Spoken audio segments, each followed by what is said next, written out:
every celebrity is followed around, and the moment they catch you with a little too much chow mein in your tummy, Terry, they'll be speculating again, and that could be any minute now. They'll be speculating that you're having child number 27. I know. Wow.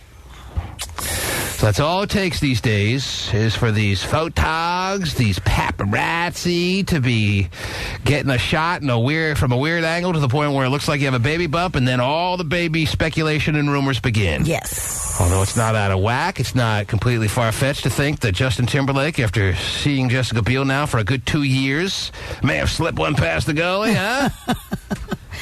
Someone catches it when you're not sucking it in, you definitely look pregnant.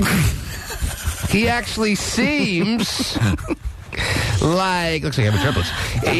He seems like the very cautious type, believe it or not, Justin Timberlake. No, I agree. As loosey-goosey as he wants to try to come across sometimes in interviews with Oprah and stuff like that. He's been very careful with his career and the decisions he's made and never really taken a bad step during the course of the time he's been in the limelight, which has been well over a decade now. He's been very sure of himself the whole way along. So if you were to take bets on who may be the last one to have an out-of-wedlock child, not that that's any big thing, especially now more than ever, it would probably be Justin Timberlake.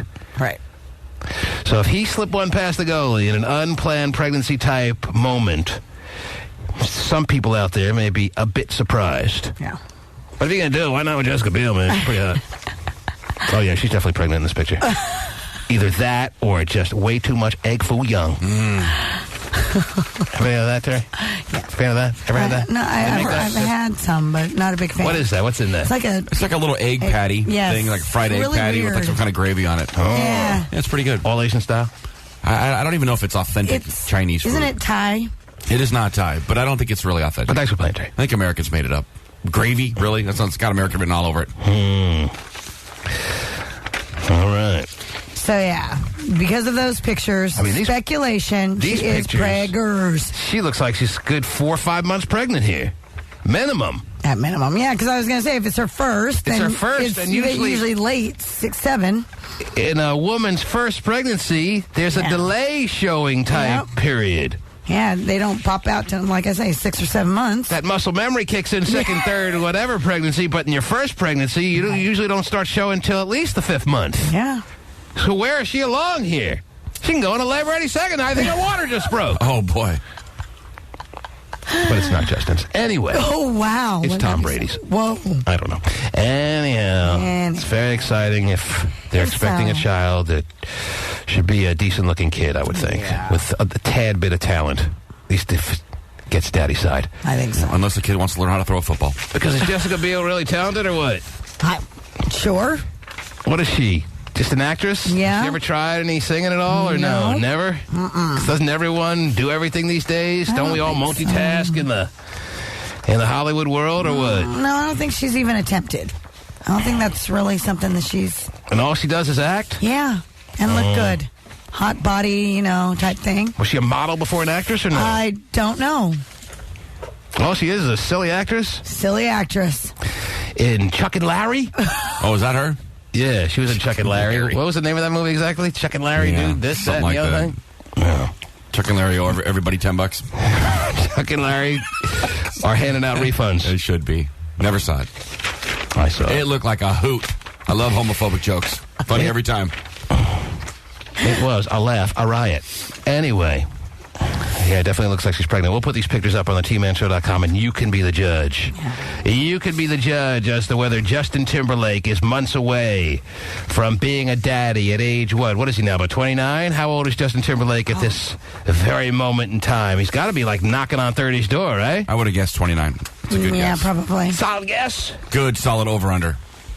So where you at, the Pooh on JT? What are we talking about here? Why are you scratching your underarms? You all right? I'm good. No, I was... Now smell your fingers. For real? You want to patch your fingers around it? Okay. What the hell are you doing scratching your underarm? It was right here. Oh, I'm sorry. It wasn't really in the underarm region. It was just your upper side chest area. It was like my rib area. Your high rib cage. Soap and water helped that itch out a little bit. For real? Well, what's going on? Why do you got such a heavy sweater on? She's done a lot. Oh, my God.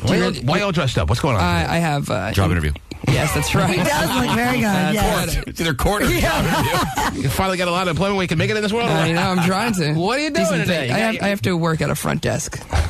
You do that all the time. Yeah, why all dressed not up? all day long. You have no Pittsburgh Pirate hat on today. I don't.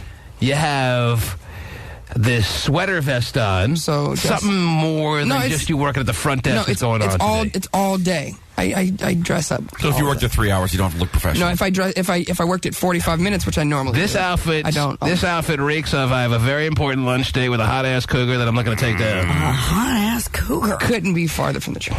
Yeah, that's not the outfit for that. No. Anyway, I don't know what outfit it is. You just don't go on that date. But anyway. So Justin Timberlake, I think, is 28. Just to be different. Pasty, the actual age of Justin Timberlake at this time is? Yeah, I can tell you Beal is 26. That's to go to really not what we asked. I know, but she was more fun to look at. He was too busy on her page to begin with. Got them all memorized. 27. It's only 27? Yes. Wow. What's his birthday? JT's 27? 31st, 81. 19. Wow. Yes. Looks like he's been around for like 15 years. Yeah. Well, he has been. Yeah, he has. He's Mickey 27. Mouse Club Yeah, and Mickey stuff. Mouse Club, he's probably 12. Yeah. Him and... Sometimes I'm like a year off. I'm never 2 years usually off. do pretty well, yeah. Well, I was a year and a half off because he'll be 28 in January. Yeah. So there you go. I don't count that. He's 27. All right, you win. I don't win. I thought he was 29.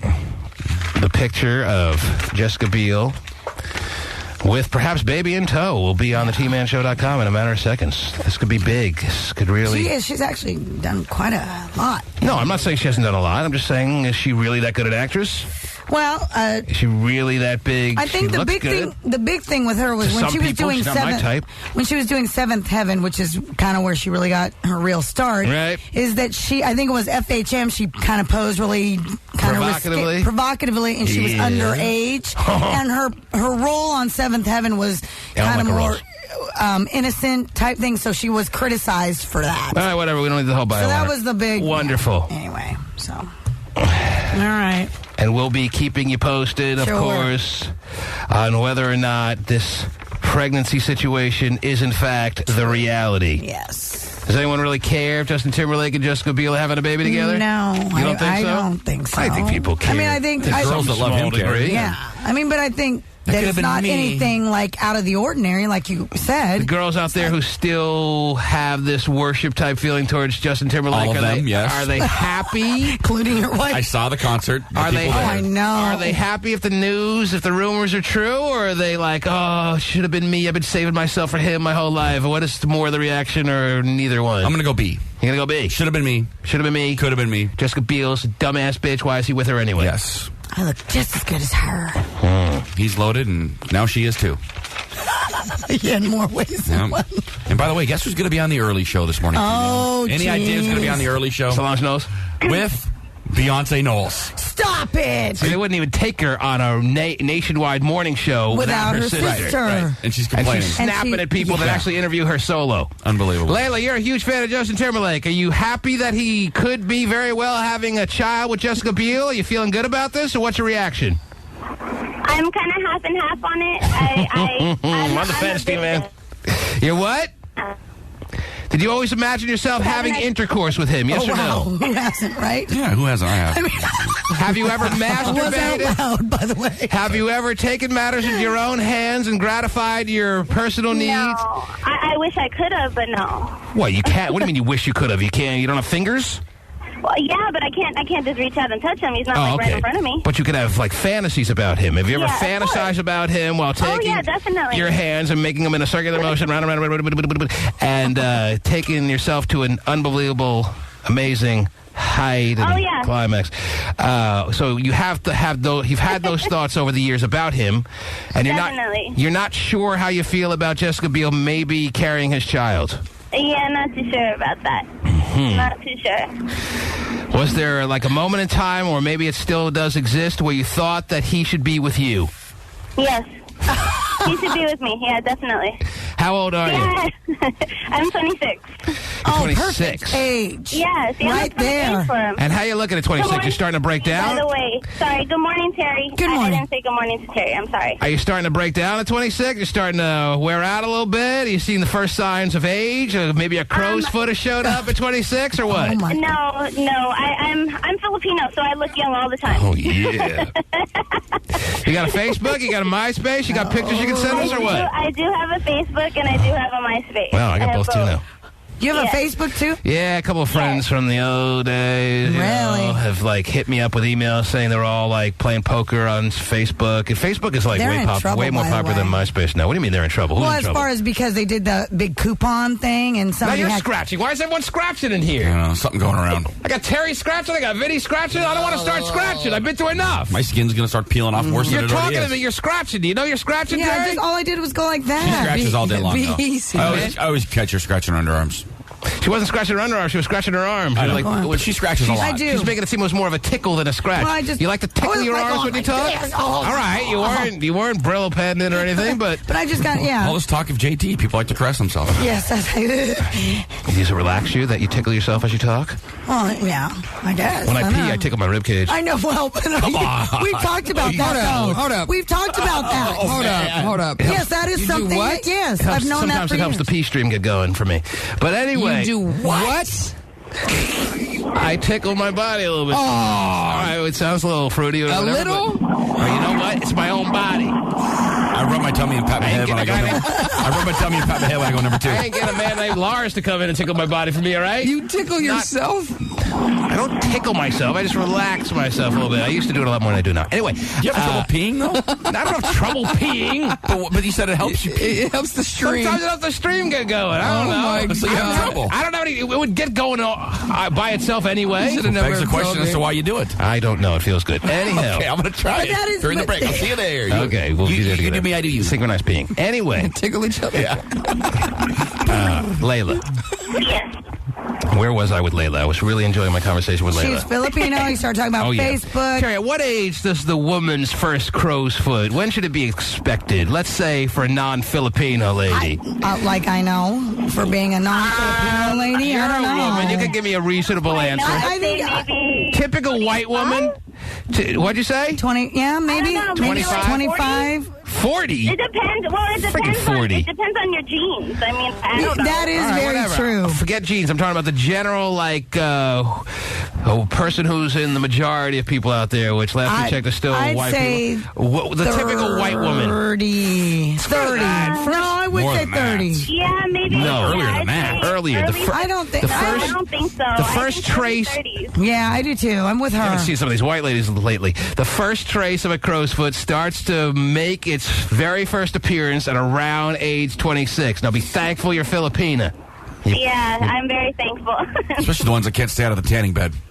Now, she's and then I also wanted to tell you, with Jessica Biel, just backtracking just a little bit, she was also in Seventh Heaven. Oh, geez. Yeah, we already... Seventh Heaven I just talked about that. We got that, yeah. We moved on to tickling my body. Anyway. How's that working out? Yeah. Now, sometimes the woman herself is the only one who notices that crow's foot because no one goes around examining someone's face that seriously. But the very first initial appearance of the hint of the crow's foot, Terry, which they're just so unnecessarily sad-looking. Crow's feet are really sorry-looking, Terry. It makes its very first appearance at around age 26 for a white woman, let's be honest. Okay. I guess. Terry just feels really good right now because you're still waiting on hers. Well, the thing is that, I mean, I have a really good friend who's... Maybe the secret is tickling yourself while you talk. Maybe so. Mm-hmm. Hold on. You got a really good friend who's white? A few of them, but I mean... She looks good? Yeah. Have you really gone up and examined her face? Awesome, yes. She's 28. Well, she probably never went tanning in college. Yeah, that'll kill you. She looks awesome. Smiling will kill you, too. Yeah, don't smile. Never smile. Nope. Gotta go a lifetime without smiling, Terry. Okay. Come on, you want to look good or what? It's not funny. Stop it. Layla, thank you for the call, baby. I'm sorry that you're on the fence. If you ever come to a clear conclusion as to whether you're actually happy for Justin Timberlake or you would rather put your hands around Jessica Biel's throat and take care of I probably put my hands around the throat. Well, you let us know when you know for sure, okay? All right. All right, take care, baby. Thanks, man. Bye-bye. There you go. There she is. There she is. I know you get a little sensitive when I start knocking women and their aging because it's an uncomfortable topic for you. Because I think really, I mean, it's... Women age badly. That's all there is to it. Sad. And men don't? Men age the opposite of badly, Terry. Oh, really? Not across the board. There are a few exceptions, just like with women, just like with anybody. No. Even bad-looking dudes in their, late teens, early 20s, will get better looking in their 30s, 35. Really? All right. 73. Or maybe not that far. Yeah, Hugh Hefner's hot. And I know that bothers you. He is. I know this upsets you, Terry. And I know you get a little squirmy and start tickling yourself when we talk about this stuff. I'm not the tickler. Hey, I only did it, and maybe sometimes still do, when I pee, just for a few seconds or so. It's just relax. It's very relaxing. You do it ever so softly, just like that? Just like that? It's like the back of you. Oh, my God. It just don't look right. Did a doctor tell you to do that? Honestly. No doctor told me to do that. I'm not going to doctors Just about something that he discovered at a young age. Peeing problem. I started doing it at age 6. Do you tickle other parts of your body to release other... Hey, I do all kinds of things to my body. Okay. Right? He's very self-pleasuring. Let's put it this way. I am the master at doing things to my own body. All right? You had to ask. It was really never a need. I am perfectly capable of not just entertaining my own damn self. Right. But just doing things to myself to the point where I really never needed to leave my house at any point in my life. Wow. Really? Okay? That's amazing. The fact that I do is a shock. Because I am fine. Tickling, yanking, everything. So, you guys figure it out for yourselves. All right. You'll see. You missed out on years of tickling.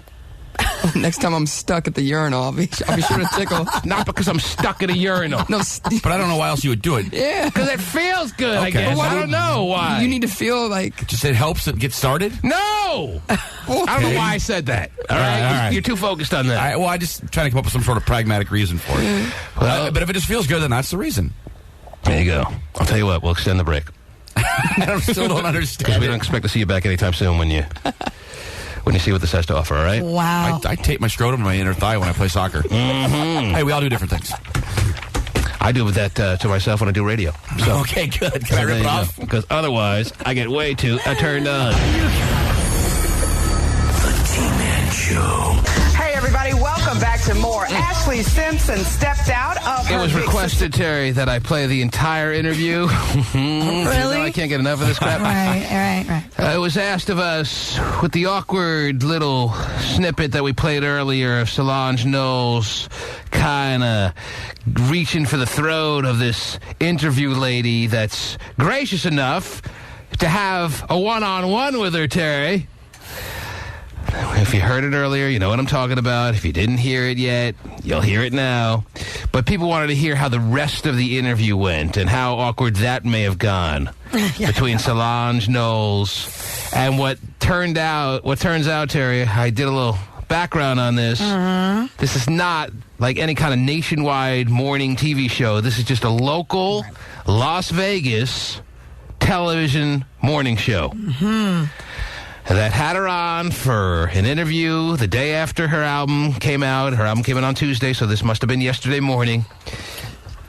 And Solange Knowles snaps at what sounds like a very friendly-sounding news anchor lady-type reporter, right, Terry? Right. Oh, sounds yeah, like definitely. Very she's bright pleasant. and bushy-tailed in the morning. Hey. And she just wants to do something nice for Solange and promote her album. Right. So that album sales may kick up a little bit in Las Vegas. Yes. Well, Solange wasn't having it. Hey, everybody. Welcome back to more. Ashley Simpson stepped out of her big sister's shadow to become a star. And now Solange Knowles, who has a very famous sister as well, is launching her own unique music career. Solange Knowles joins us live to talk about her new and exciting album that just hit stores yesterday. Solange, good morning, and thanks a lot for joining us. Good morning. I have to say that was not a very professional introduction before. Please don't tie me into family and my... The lady must be thinking, what? I said it was an exciting album? I said I pronounced your name right. Right. I said that you have a unique career when the reality is you have no career at all so far. Don't you say unique. How dare you? It's not unique. I was about as positive as anyone could possibly get when talking to you. A person in clearly your sister's shadow. She's definitely racking her brain. Oh my God. What did I say? I know, yeah. The lady must have been flabbergasted. Yesterday. Solange, good morning, and thanks a lot for joining us. Good morning. I have to say that was not a very professional introduction before. Please don't tie me into family and my brother-in-law's establishment. What happened was, off the air, This lady, before they went live with this interview, she was rehearsing a couple of her questions that she was going to ask Solange. Right. And, of course, you can't interview Solange, and she should know this better than anyone, without asking questions about Jay-Z and Beyonce. Sure. So she thought Solange, being the veteran that she is of being interviewed, thought that those questions were being said on the air. Well, the reality is, this was the beginning of the interview. Right. And it's off to a great start. New and exciting album that just hit stores yesterday. Solange, good morning, and thanks a lot for joining us. Good morning. I have to say that was not a very professional introduction before. Please don't tie me into family and my brother-in-law's establishment. Okay, well, we do apologize. I don't know what I'm apologizing for, but whatever you say, you snippy-sounding bitch. What's she apologizing for? You end the interview right there. Right. Listen, you dumbass bitch. I'm lucky I'm spending the time with you right now. I have Carrot Top standing right in the hallway. Happy to go. Who's happy to be interviewed to sell a couple of more seats to his hideous show. I've actually seen him. I like Carrot Top. Yeah, Carrot Top will be funny. He's pretty funny, huh? Isn't he shockingly funny? Like, you'd think he'd be the most known person in the world. I wouldn't say shockingly, but he's surprisingly funny. Yes, you're not expecting much. I was shocked. I expected nothing. Thankfully, you're not paying much when you go to a Carrot Top show, and you get your money's worth. Good morning. I have to say that was not a very professional introduction before. Please don't tie me into family and my brother-in-law's establishment. Okay, well, we do apologize. I don't know if we talked about your brother-in-law's establishment. You're talking about with TMZ? No, I'm talking about just a few minutes ago. Are you hallucinating? Was it something you might have seen on TMZ? Just to make sure. No, a few minutes ago you were talking. Yeah, I'm allowed to talk off the air with my co-host here and rehearse some questions. No, I'm talking about just a few minutes ago. That wasn't live, Solange. That wasn't on TV. Okay, well, whatever the case, we do. Like the cameraman talking or something. Solange, the anchor is like deer in the headlights right now, so I got to save this moment. Yeah, that wasn't live. Just so you know, that was off the air. That wasn't live, Solange. That wasn't on TV. Okay, well, whatever the case, we do apologize. We're glad that you're here with us this morning. Man, how professional can this lady be? This ain't Beyonce who's yelling at you. This is Solange. And you're taking this crap? I know, but you're trying to help her sell some albums? But she's snipping at you? She's snapping at you like this, and you're just saying, oh, I'm sorry? But you're right. She is, the lady is totally professional. And Too professional. Well, this is why I can never do this crap and interview celebrities. I can only... I would have... You would have thrown off headsets and said, get her out of here. Get down here right now. We're going to fight. I'm going to punch you in your friggin' little face. Tell me what to do. I would have died right there.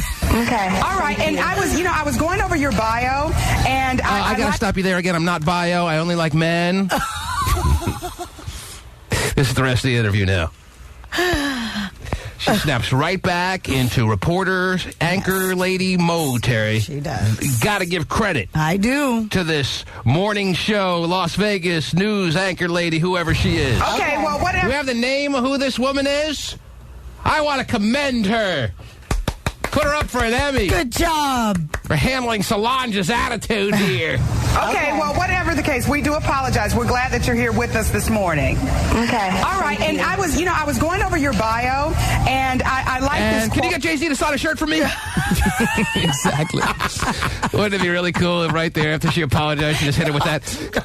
You think you'd have Jay-Z come down and sign my boob? That would be priceless. Oh, I'm so sorry. I didn't mean it. I stepped out of line, and Beyonce's so cool.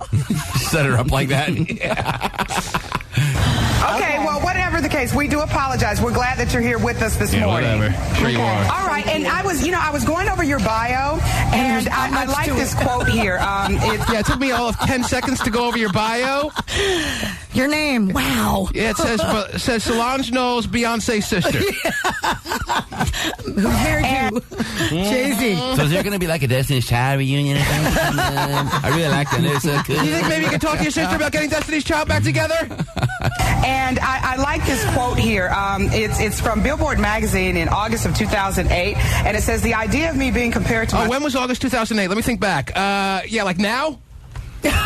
It's from August 2008, she says. Oh, it's right now. Yeah. And I like this quote here. It's from Billboard magazine in August of 2008, and it says, "The idea of me being compared to my sister has been addressed before. Fans don't want to hear the same thing, and I definitely don't want to hear anything from her." First you have to have fans, right? You got to have fans. Right, to know what they want to hear. Oh, my God. Before fans tell you what they want to hear. And it says, "The idea of me being compared to my sister has been addressed before. Fans don't want to hear the same thing, and I definitely don't want to answer the same thing." I'm glad you came out that way, because it's nice to see someone stepping on the stage and doing their own thing. I like it. Tell me about the new album. Wow. Still being nice to her. Yes, she is. She probably didn't have a moment to realize what just happened there, and if she rewatches this interview, this news anchor lady, I'm thinking maybe she'd be like, "Oh, I should have just ripped into that bitch." Yeah, I bet she went in her dressing room after that and just broke something. Yeah, I know. Punched the closet door. Right. Some intern took the brunt of this. Oh, someone got drilled after this, yeah. This coffee's cold! Mm-hmm. You know how talent tend to be, Terry? I know. They deflect their frustrations at those that they know they can yell at. Yes. Well, Soul Angel and the Hadley Street Dreams is a collection of 60s and 70s inspired music. And, my mother played a lot of that for me growing up, and it stood strong in my adult years. And when do your adult years begin now? Right. What is she, 19? 20? She's 20, yeah. All right, I guess you can say she's an adult now. Not really acting like an adult. No. Thinking she is.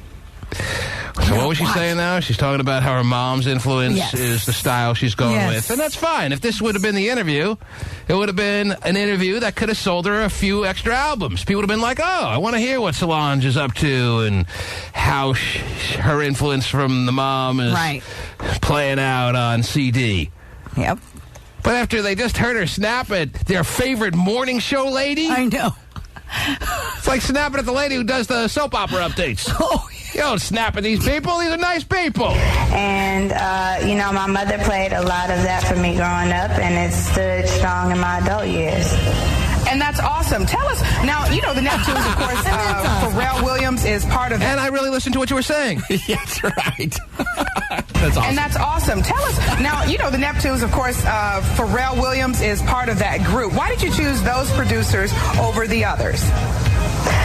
Well, I wanted to work with people who have the same motives and the same stance. You playing the Sesame Street theme in the background? I think that's one of her cuts. Oh, okay. It's the same beat, though, I think. Yeah. You sampling Sesame Street? No one sampled. That's be pretty unique, Terry. Oh, come on now.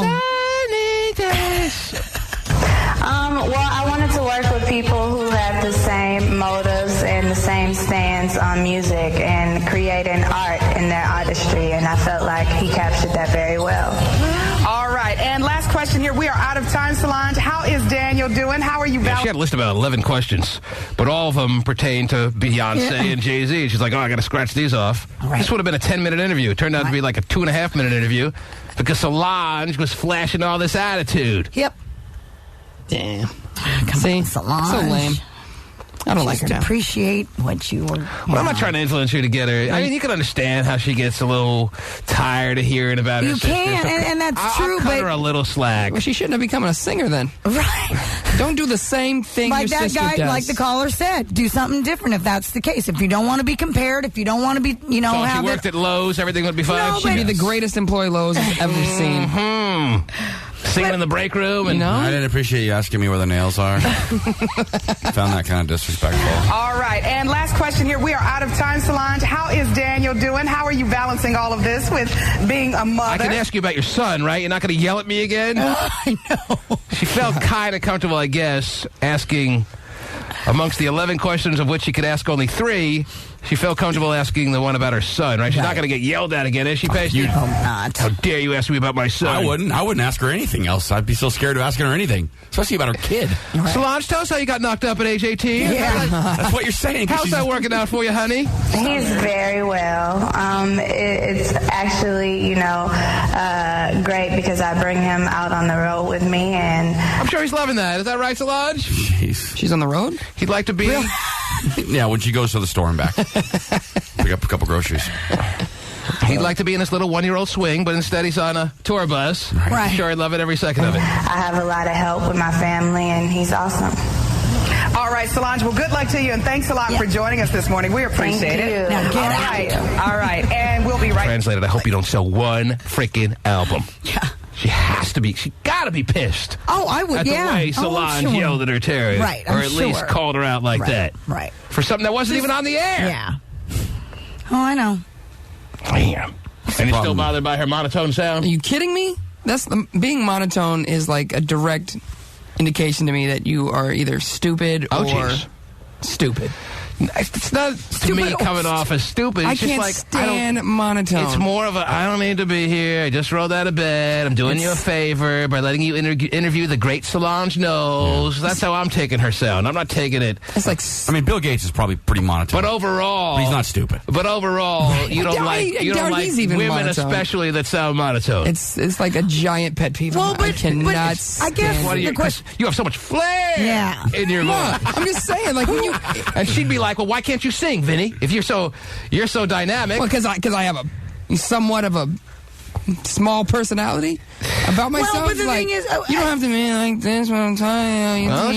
Maybe she doesn't have the greatest personality, but she can sing, so she's got other talents. Why can't she fire back monotone? At you? Why can't you sing? You have a great personality, but you can't sing. You're knocking. What? Yeah, you're knocking me. Okay, she can sing, but she doesn't have a personality. Like, which one? You can't have it all in this world, all right? A person, at least to sound like you have something. But that's interesting. Something to you. This monotone sound, which tends to be actually catching on more and more these days, and people want to sound like they're too tired to really talk to you, is something that bothers you, and to you, it translates in some way as a lack of smarts and just reeks of. To me, you have nothing to offer personality-wise. To me, it does. Yes. Well, but and I know that I'm sure there's some cases like if Bill Gates is. I bet most super intelligent people don't have dynamic personalities. Well, dynamic personalities and no personalities are like two different things. Well, how do you want them to sound? Give me an example of an interview that you've done where you've had an artist who I would like very an artist to sound like they have a little zip in her voice or something. He like at least to have some life. Be excited about your product. You're talking about your album, and you're talking like this. Like, what makes me want to go buy your album if you're not excited about it?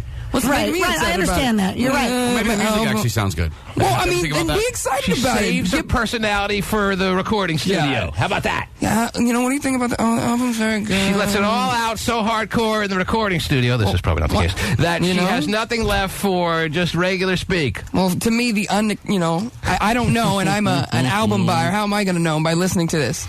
Solange Knowles. Well, let me see what's up. But forget about Solange Knowles. You're talking to all the ladies out there who come up and talk to you and sound like they're too cool to be in the room, and they have that. Stand it. They have that monotony kind of just labyrinthian way of speaking. You want them to know that it couldn't bug you any more than it does. Step your dumb ass away from it, please. So monotone equals. I buy new albums every week, and I've never once said, "Well, I hope the lead singer has a dynamic personality." I'm buying it now. Well, okay, never mind. You obviously don't. Because the Jonas Brothers, who have the #1 album in the country right now, have such. Well, listen to them talk. At least, just listen to them talk. They sound excited to be there? Yes. Are you kidding me? Listen to anybody talk. Wouldn't you be if you were them? Oh, yeah, of course.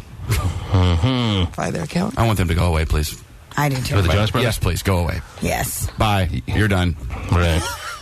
Can't stand them. Really, America? #1 album in the country? Yeah. You want them? You're begging for them to get in a plane crash, is what you're saying. Wow. Crash you fiery death. Oh, geez. He's not the only I want one. the plane to be spiraling down for about 2 minutes. Well, they can see the ground as it spirals. There may be a couple of people upset since they're selling millions and millions of albums. I don't really. You want their plane to go into a flat spin and go crashing down to the fields of Middle America and really never to be truly identified because their bodies are just so torn apart. Yeah, I don't want a water landing because there's a chance they might live on that. I want them to hit the hard Actually, they earth. say water landings can be as dangerous as any kind of field landing because the water is like cement. Yeah, that's probably hit true. it at full speed. But I don't want any chance. And actually, I want someone to walk in with kerosene, dump it over their head, light them first, and then have the plane go This is getting a bit. Easy. But you got to recognize, as I said, they are the #1 selling album in the country right now. They're not really, at this point, even considered new on the scene. They've been around for a few years, and they're not going anywhere. They're going somewhere, just not yet. They're not going anywhere as far as the places you want them to go. They're going only higher and to greater heights of excellence. You're going to have to deal with this problem that you have with the Jonas Brothers for a little bit of time is what I'm telling you. They have 2 albums on the top 10, by the way, if you must know. Jeez. For a guy who wants them to die a fiery death and all that, you really track them. This is not... It's kind of hard not to... Track the top 10 albums, yeah. Well, I mean, but... He's not exactly following every step they take by knowing what the top 10 albums in the country are. I understand that, but jeez. This is not the blonde dudes from Oombop. Hanson. Yeah, he's not Yes, it is. Oh, jeez. No, but the Hanson... dark hair. Like Hanson without the talent. Yeah. But you could have predicted that the Hanson twins, or whatever they were called, were going to, like, have their one moment and then move to the side of the scene. All right? Jonas Brothers are here to stay. That's not true. So they are. No, absolutely not. They're going to fall so hard. You think 3 years from now, the Jonas Brothers are history, People will hate long them. gone? People will hate them 3 years from now. I don't know. I felt Hanson Brothers, when the Spice Girls came out, I knew that it was just a matter of time before they fall off a cliff. I don't feel that way about the Jonas Brothers. As soon as one of the Jonas Brothers knocks somebody up, it's over. Because so you think they'll cause their own people will get sick of them. They'll be exposed as frauds. And yeah, because they claim all this abstinence and all that nonsense. They're like righteous, on the Christian path. And you ain't buying it? Christian rock. Kick the ass, turn it up. From Michael W. Smith to the Jonas Brothers. Okay, wonderful. So anyway. Here's your girl. Who, the anchor lady? Yes. See, this is like 45-year-old Monica Jackson, Fox local Las Vegas news anchor, on every morning, cranking it out from 7 to 9 a.m. Right. And she gets snapped at by Solange Knowles. She does. She was done with college before Solange was born. Come on. Monica Jackson doesn't need this, Terry. She started out in Greensboro, North Carolina, and worked her way up. Man. Went to Detroit, Michigan, and now is out in Las Vegas. She's built a career. I know that. Have a 19-year-old girl coming on, snapping at her, saying she sounds unprofessional. She needs that in her life. She's lucky she wasn't in the studio. Because if I'm Monica Jackson and Solange is in the studio, I put both hands around her neck, Terry. And don't let go until I'm pried off by... Wow, you guys. The best boy, the key grip, 3 cameramen, and 4 interns. You're right, though. That's the problem with TV. You're handcuffed. You have to be nice to these people. Yeah. That's why I can never do it. Yeah, it's crazy. That's why I never will do it. Until someone allows me to do a show where I can just, go off on people from the word go. That'd be great. Maybe that day will come. Yeah, look into that. Maybe I will start looking into that. little TV show? But anyway. I don't know what guest is going to come on, though. Back to Vinnie the Pooh's pet peeve. Good chance the host is going to choke you. You want to come on? Monica, yeah, you got to prep them like Tough that. to book, probably. Monica Jackson sounds like the opposite of what you're describing. I mean, listen to the excitement in her voice. She does it every morning, 5 days a week for so many years. And listen to all the pep she's got going there, right? It makes me excited to figure out what she's got going on. I want to watch Monica Jackson because this woman's excited about her work. Exactly. I mean, appreciate you saying. So annoying. Wow. Seriously. You're bothered by that. I am. Why would you as ladies want to kind of put yourself in that light? Like, do you not listen to yourself? 1-866-663-T-Man. Anyone wants to comment on this or anything? Maybe I could take a couple of calls right here. 1-866-663-T-Man. Is that too monotone for you? It's a toll-free number. It's a toll-free number. And let's go to Tiffany. Tiffany, you're on the air. Hello. Hey, Tina and everybody. What's up? What's up, Hello. baby? Hi. I just wanted to say that I agree with Vinnie the Pooh. I do celebrity interviews for a company out of New York. And I'm telling you, all of the people that I've interviewed that have great energy, you want to support them. You want to go buy their album. You tell people to buy their album.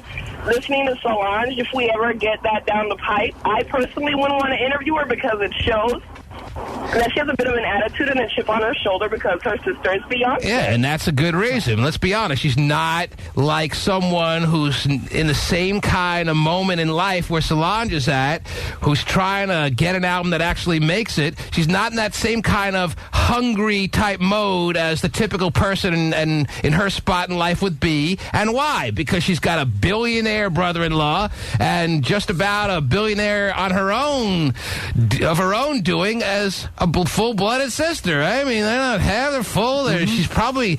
Come on, Beyonce, do you think that she's given Solange some serious cash through the years? No. You don't. Yeah, I don't think I absolutely do. I don't think that she hasn't said no to her, but I don't think it's like some serious cash. It's not just like, here's a little car for you. It's like hundreds of thousands of dollars have been passed down. Beyonce's, I think, a very generous type person, and especially with her own sister. She's funneled. I think they're a little catty with one another, quite honestly. Even if they have been, it probably makes her feel powerful, if nothing else. But just because they're sisters all together, she's funneled hundreds of thousands of dollars multiple times to her sister over the years for no reason other than the fact that she's her little sister. So but if you remember a couple years back, there was an interview on CBS and where they interviewed her mom, and her mom completely didn't even mention Solange. Well, there's nothing to mention. There's nothing to mention about Solange. What's there to say about Solange? Solange really hasn't done anything. She's been in a couple of movies that nobody's seen, really. Maybe one that was semi-popular, and she had one album before this one that didn't sell. Yeah, if you've seen an interview with Michael Jackson's dad, you don't ask about Tito. Plenty more to ask about besides him. And who is the sister that never sang? There's like one sister. What was her name? Oh, yeah, she's the Reba. one working at Lowe's. Yeah, Reba. Reba Jackson. Yeah, you don't ask about Reba. Oldest. Do you agree with Terry that Beyonce doesn't strike you as the type that's really gone beyond the call of duty to make sure her sister gets a little or a hefty taste of the wealth and the success that she's experienced? I agree. I think you're both wrong. She's not breaking her off like that. I saw you nodding your head like you agreed with Terry. How can you feel that way? Come on. It's Beyonce. What about Beyonce makes you think that she's selfish and wouldn't let her family share the wealth? It's not necessarily saying that she's selfish. I mean, she probably, got a house and a car. Right, okay, cool. Got the typical, right. And then that's it. I think she got the house, she got the cars. She's not getting like a monthly allowance. I don't think she gets anything scheduled. But I think there's been spots here and there where just for no necessarily good reason, Beyonce said, here, I just stuck a couple of $100,000 in your bank account. No, I don't think that at all. You know how much money Beyonce has? I understand. You know how it means nothing for her just on a whim to stick a couple $100,000 in her sister's bank account? That doesn't mean that she's doing it. I'm not saying it does mean that she's doing it, but I think she is doing it because I think Beyonce is the type to do the right thing. That's the right thing to do when you have siblings that aren't experiencing the life that you're experiencing. Now she doesn't get to live the exact duplicate lifestyle that Beyonce gets to experience, but funneling a couple of $100,000 here and there in her bank account is the right thing to do. And she's done that, and you know it. I don't think so. I don't think just out of nowhere. Oh, geez, I'm kind of bored. Oh, let me give Solange a couple $100,000. I don't think that's happening. Hey, big sis, I'm pregnant. Yeah, exactly. Molly, that's what's happening. When Beyonce found out that Solange got pregnant, she threw $1 million in her account. I'll give you that. So she may have, but I think Solange is the one that has to either ask. I'm up against a break here. Hang on. Let me get a couple more calls in. Molly, 30 seconds, go. Hi, I just wanted to say that I totally agree with the fact that monotone women are completely ridiculous sounding and that they're either stupid or robots. Oh, jeez. Miguel, I think you're on to something here. Miguel, you're on the air. Yeah, hey, I just wanted to say that Solange sounds like really, really retarded when she talks like that. You ever hear them people when they just sit there and say, I don't know what to say. That's what they sound like. Let me go to Ebony. 20 seconds, go. I think that she looks really tacky, and she is just like feeling defeated by Beyonce already, and that's why she sounds like that. She's really quick to and that's got to be something that's weighed on her all her life, and maybe we should cut her a little slack for that. You know, you don't know what it's like to be the lesser, clearly, sister as compared to one of the most successful women in modern times. True, but again, like people have pointed out, then don't follow in the footsteps. Yeah, like just get a job on her payroll and just make the money, be happy. Right. And she's the one also in an interview who said, hey, I don't really want to be to that much success like Beyonce. She's trying to show people that the talent didn't all get funneled from the Knowles parents to just one child. She's trying to show the world that I can do it too. Now, she's not going about it the right way by snapping at Monica Jackson. But that's what she's attempting to do. Now I'm on her side because you're all bashing her. Ha-ha! The T-Man Show. You're on the air. Queen of the Bay, you there? Queen of the Bay is not there? Guess not. That big introduction, Queen. I know. Oh, the Bay. Bay. Terrence, what up? Hey, how you doing, T-Man? How you doing, baby? All right. Hey, Terry. Hey, guys. Hey, I just wanted to say that, Solange is getting money from her sister. If she gets to work with somebody like the Neptune, she's got to be getting at least $500,000. And even though her movies were, You think it costs $500,000 to get in the studio? Heck yeah. Well, they may cut a deal with you and get some back-end money if your album sells. It may not be $500,000 to be produced by... For real, I'm not even going to talk to her unless Beyonce talked to him first and say, give my sister a plug, Whoa. Maybe the other way around. I mean, that's a fair comment. It's not cheap. There's no doubt that no one off the street could just start hooking up with Pharrell and Neptunes and that kind of scene. And she certainly either got the money necessary to be working with that crew, or just the name recognition factor allowed her to be in that kind of company. I mean, come on, she did not produce the amount of money from her first album. You don't have to argue with me. I'm the one saying. Her mom got a copy of that album. It was so horrible. And then her movies. What do the movies do? So I mean, Beyonce gave her some money. I'm the one saying. Tari and Vinnie the Pooh are the ones saying that Beyonce's not giving her really any money. I'm saying, why wouldn't she be? I mean, the label probably could have helped. And Eve, real quick, what do you got? And then I want to find out what else is going on in the world, Terry, so find me some good stories. What do you have, Eve? Eve? Hello? Yes, Eve. Hi. What's up, baby? Nothing. I just want to make a comment. I really believe that Beyonce is giving her sister money. I mean, why not? Of course she is. If anybody made it big in the family, I just see that, everybody else, makes it big.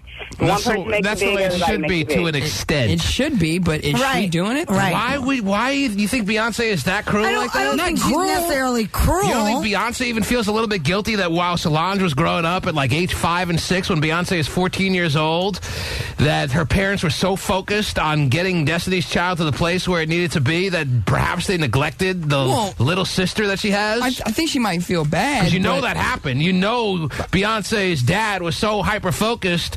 And thankfully it worked out really well, but it could have easily not, and they were spending so much time focusing on Destiny's Child that it has to be the case that Solange Knowles was neglected to some degree. And you can then start to understand maybe why she comes on these interviews with a little bit of attitude, deflecting it at Monica Jackson, who did that interview with her that we played just a few moments ago. I'm not saying that Beyonce didn't give her her bread, but not like plenty of bread. No, not plenty of bread.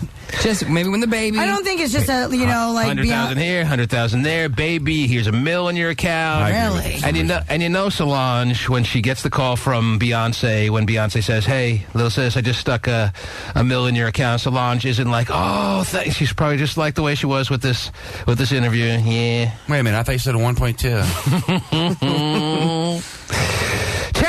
What's going on in the world, please? Very interesting little finding here. The rate of HIV infections in New York City is 3 times the national level. Oh. Crazy. Speaking of which, how are gay phone operator and his new boyfriend doing, Terry? I don't know, because both are gone. Both are not in today. Oh, why would they be so much higher in New York City? Now, I understand that New York City is about as urban an area as we can get in this country of ours, but I mean, there's got to be, is this like something new that they just kind of got jacked up and there's something going around as far as a little HIV germ that kind of is out of control in New York City? And maybe there's just more, needle users and stuff like that. I don't know. Needle users everywhere, and I guess, but I understand they have more people there, but why 3 times as many cases of HIV? They got about double the population in New York than they do in even the next biggest, LA's close, but New York is clearly the highest populated area of our country. That's understood. Yeah. But not to the point where it should be 3 times as many HIV cases in New York. Well, it is. I'm sure that's a fact. It is.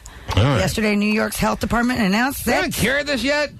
No, we never will. We make too much money on the medicine. Yeah, no kidding.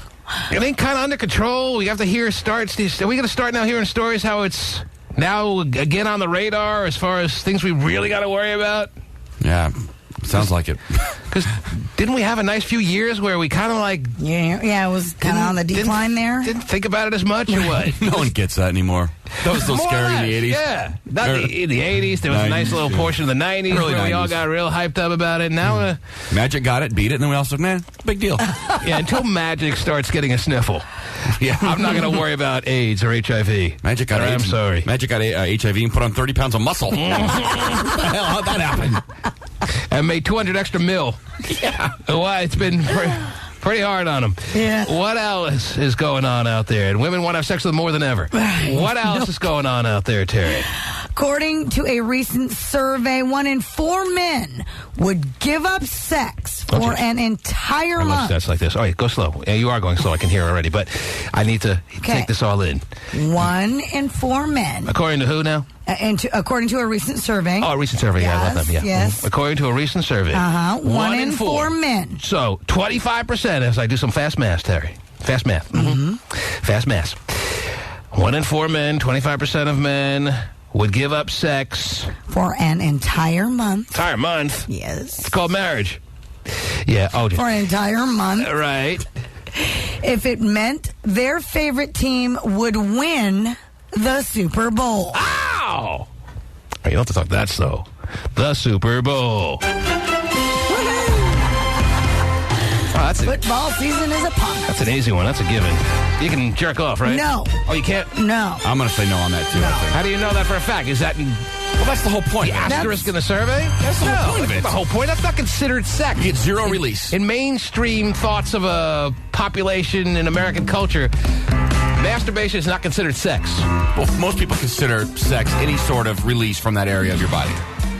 Well, whether it's oral with your hand, someone else's hand. Don't say with a guy in a bathhouse last night. I'm just saying. I'm just saying in general. You said that and I do agree with Hot Shot. That's why I'm saying no sex because you can't. This is a very important factor, and it should be identified in this study that they did. Now you're making it seem like they did identify it. I can pretty much guarantee you that they're not getting that specific, right? Did they say? Well, they didn't. Is there a footnote masturbation included or no? But they're saying sex. So to me, most people don't consider someone taking matters into their own hands sex. Is it sexual gratification? It's gratifying. Is it sexual gratification? I guess I'd have to say right, then. Yes. Sex. No sexual gratification whatsoever. They would give it up. Listen, this isn't your survey. You're just reading it. Right? You're the messenger. Don't pretend like you make the rules here. But that'd be a dumb survey. I mean, of course you could go if you could do that to yourself. So you're thinking it goes without saying that masturbation's included. Are batteries included? I hope so. Oh. Well, no, that's part of masturbation, so no. Because batteries are usually not included, and masturbation usually not included when you're talking about sex. Mm-hmm. Well, now it becomes very difficult. You're talking about a month's worth of just backlogs, but I don't think it works that way, but yes. God, backlog. You get backlog. What do you mean it doesn't work that way? You don't produce more once you're full. It doesn't start oozing out of you. Speak for yourself. It starts coming out your ears. You go long enough. I don't think that's the case. Either that or you start having wet dreams again like you're 14 years old. That wouldn't count then. Really? If you had that. I've never had No, them. wet dreams wouldn't count because that's involuntary. You never had a wet dream in your life? Ever. Please. I heard about them. They scared the hell out of me when I was a kid. Well, when people were scaring the hell out of me, making me think I'd go blind if I jerked off. You have trouble seeing now, yes. That's right. Can't see anything. Blind as a bat. I didn't do what now is like a regular part of my everyday. Well, not every day. I'm a married man. I have situations. Okay. But you never had a wet dream in your life? I never have. I don't think I dream about sex. Even if you're not dreaming about sex, if you go long enough without having sex, if you get backlogged for like a month or so, it's going to come out somehow. It's got to be a release moment. I think it's the other way around. Once you make it like a week, then you don't care anymore. Then you're good. I'm going to start just walking around town as pre-ejaculation coming out for no good reason, waiting for the bus. Waiting for the bus. Yes, always waiting for the bus. No, I think it's like any addiction. Once you go a week, then you're fine. I don't know about that. I mean, I've been on vacation with my parents and stuff, and you obviously can't do it when they're around. And then after a while, you're like, whatever. But when I get home, it's solo tug of war, my friend. So tug of war. Solo tug of war. That flag is right over the mud puddle. Oh, yeah.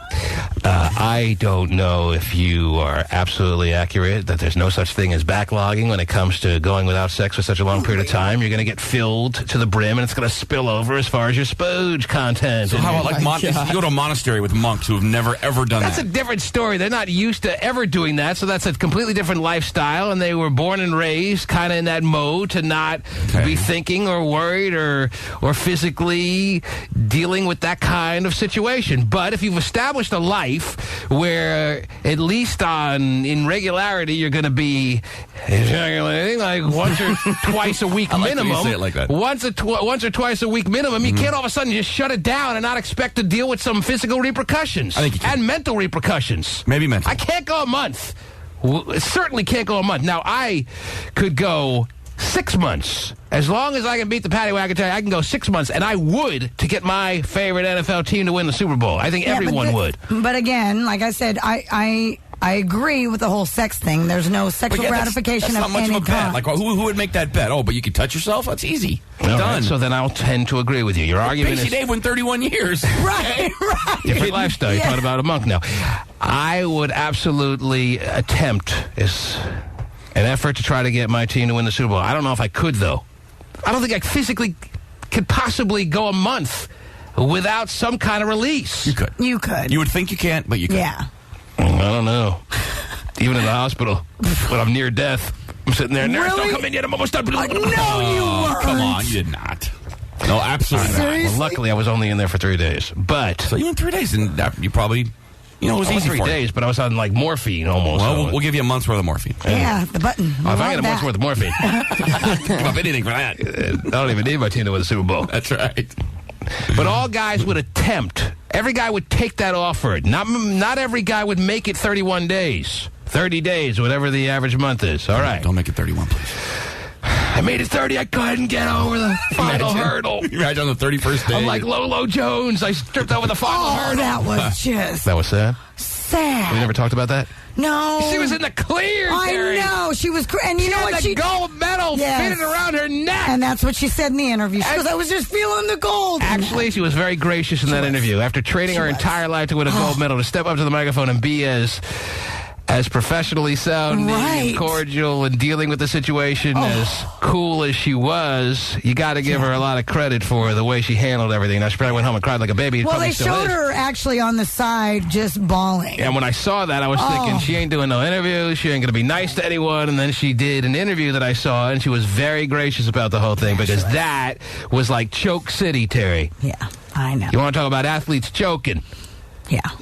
She tripped over the second to last hurdle in the clear, gold medal around her frickin' neck. Yep. And then she finished second to last. She actually beat someone after tripping over a hurdle. That's pretty good. She still finished. But back to the study. Every guy would accept it because every guy who's even a mediocre type football fan wants very strongly to have their team win the Super Bowl. But not every guy can get there. If you're telling me that this includes yes, then not every guy is going to get through the 30 days. Vinnie the Pooh's not even taking it because he doesn't even know who his favorite team is. That's so right. He's excluded. I can do this. I don't care. You can make it 30 days, but you'd rather hold out for some better offer as opposed to a team that you may be interested in winning the Super Bowl because you're not even a sports fan. So, all right. If someone made you a good offer, like offered you, I don't know, 20 grand. Done deal. 30 days, no problems? For how much? Because you're not a master anyway, right? Well, I think he is. He is. Live alone now? No, but the fact that he's half live white. alone now? He's half white. The white side of him, jerk. Yes. Yeah, the white side makes him do it. Mm-hmm. White side. I'm right up in there. Instead of grabbing a full hold of it, he just puts his fingers on one side of it and strokes away. Are we clowning now? Or that is not pretty. So 30 days, no problem for you? No problem. But you mind over matter, my friend. Did you answer my question? You live alone now? I do live alone. Oh, that just like Beat Central. Beat Central. Sure is. Beat Central Station. Stand up in the middle of the living room, just. All right, I don't know about that. You might want to draw the drapes a little bit, maybe. Can you imagine the things that go on in Pasty's apartment? I feel sorry for that computer stool.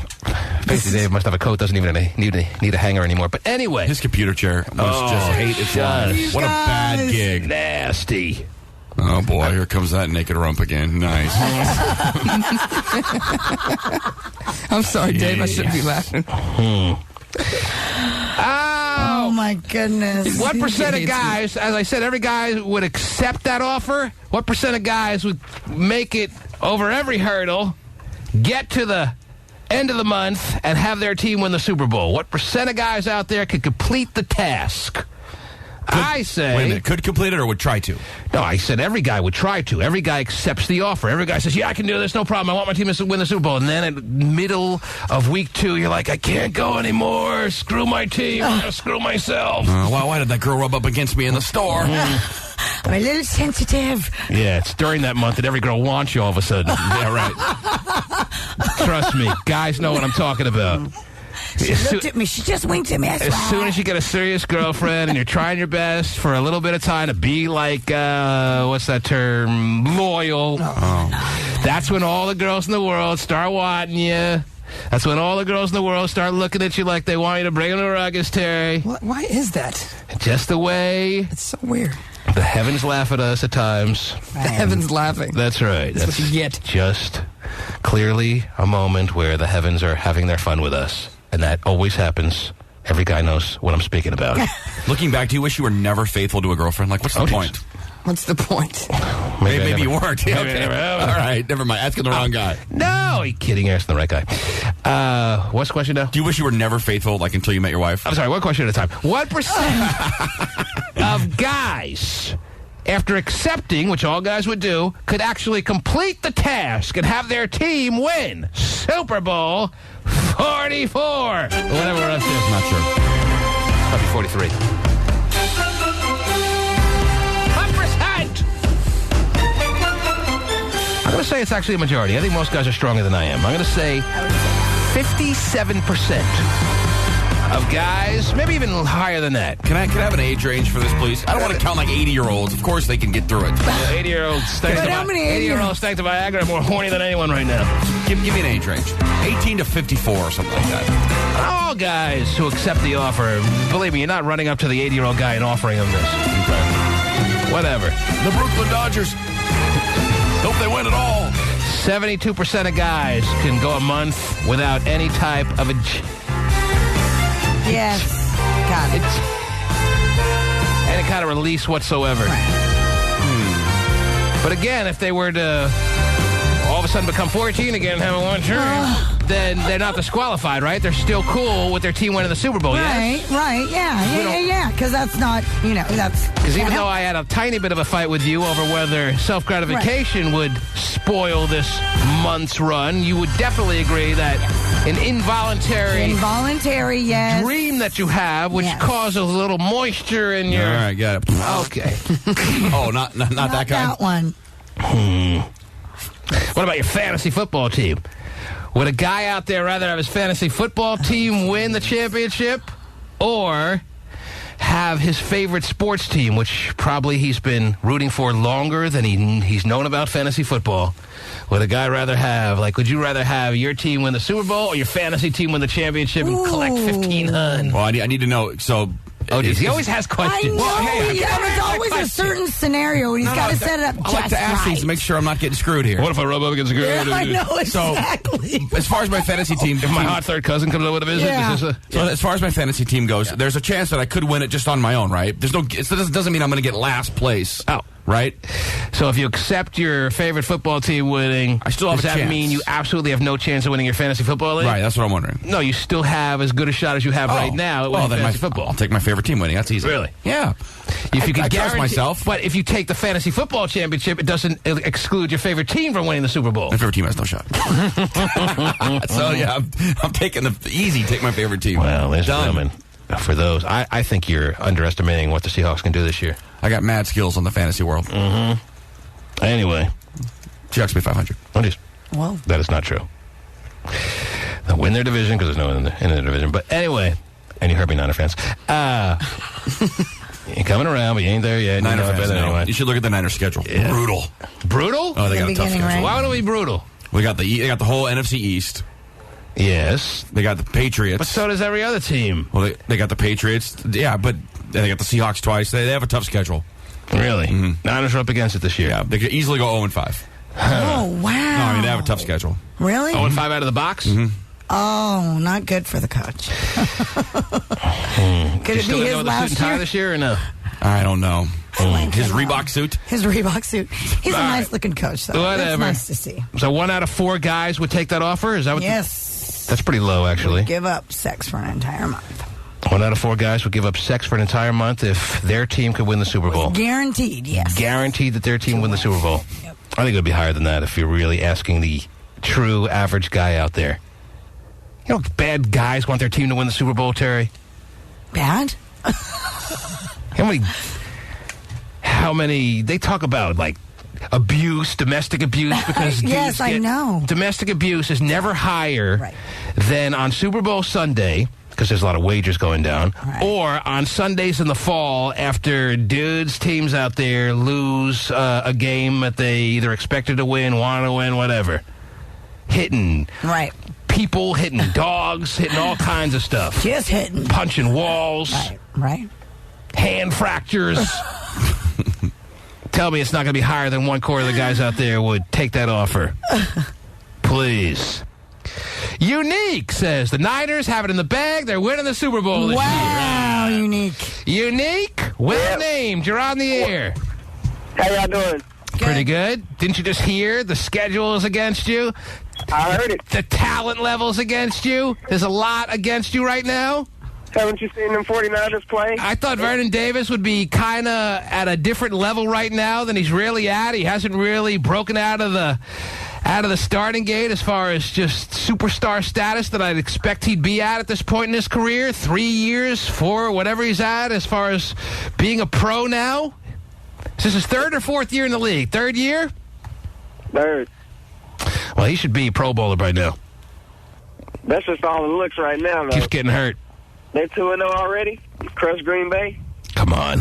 Don't bring up preseason games, please. Okay. All right? I'm begging you not to bring up preseason games. Okay? Gotcha. Detroit's undefeated right now. Don't tell me you're expecting them to be world beaters, right? I see them going all the way. Oh, the Lions with John Kitna? Come on. All right, listen. Every year they beat the team that beats the Super Bowl. This is the time of year where everyone has hope and everyone's ready to swear off sex. Of course. All right. Well, I hope they do it. Well, hope and expect 2 different stories. But thank you, Unique, for the call. You're welcome. Kevin, you're on the air. What's up, T-Man? What's up, baby? I was going to say, if I could choose my favorite football team to win, then I would just choose for my fantasy team, most of the players that are on my favorite team. Not saying that all the players are going to have high stats, but if Super Bowl team, then they're obviously got some good stats. Why am I not following this? He's saying he'd draft all his... He would, so if you're a Patriots fan, he would win draft them both. Right. But there's no guarantee, because when the Steelers won it all, they had no one really, with high numbers on that team. When the Steelers won 2-3 years ago, when they won the Super Bowl, they had no one player that had just ridiculous stats. If you had Roethlisberger but you have a better chance. and Parker, then there's no guarantee you're going to win it all. Slime Ball, you're on the air. Slime. Hey, what's happening, man? Big Raider fan, Slime Ball. You want to hear about the Niners. You're a big Raider fan, right? No, I'm a Niners fan. Oh, you are? Because you live in Oakland. Yeah, I do live in Oakland. I kind of hold a little profile about it, but I'm not a Raider hater, though, so it's nothing. You live in Oakland, you're a Niners fan. Yes, sir. Man, is that against the law or what? Thought so. And he's talking about it? All right. So what do you want to say? Man, look, it would be easy for me to stop for a whole month for the Niners to win the Super Bowl, man. So you could go a month. You could go 30 solid days. Yes. Without really any contact with a woman, without your hand drifting down there when you're doing your private computer moments. See, it just happens like involuntarily almost for me, Terry. I'm on Boys Food. I'm on Max Sport. Well, that's because you set yourself up for that kind of thing, though. Seriously, you do. Did I tell you about a clip on Max Porn a couple of days ago? A week or so ago? No, you started talking about the granny poker thing. Okay, but there's a clip. There's a clip entitled "Girl," or it's something like this. Girl takes off a ring to have sex, and it's like two dudes. It's totally staged. Fine. Two dudes will roll up on this big-breasted woman in like a Lowe's. She's got her cart.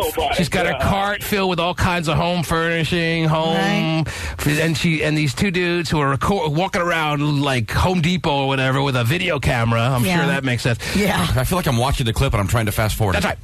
Come on, get to it. What happens? They ask her what she's doing, buying all that stuff. Obviously, clearly, she's not going to be using all that high-tech home cement type for herself. And she makes it clear, well, her husband's going to be doing the work. She's just buying the stuff.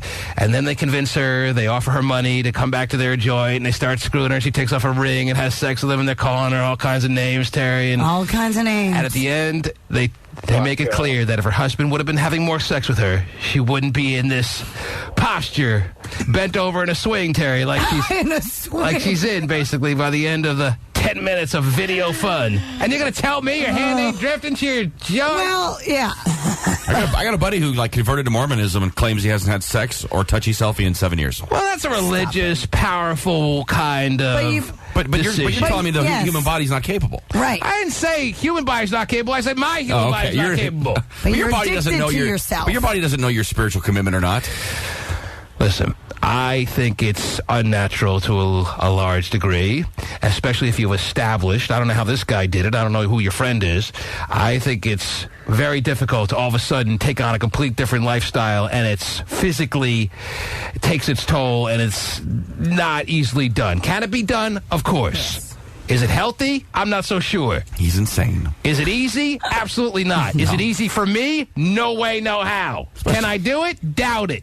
Can I go 30 days? Possibly. It's rehab for you. Especially with high-speed internet. How can you not do it? Even better than that, go to Max Porn, Terry. I'm not going to Max. I have no affiliation with the site whatsoever, so it's not like I'm pimping some site out there, but they happen to have a couple of really cool clips right now.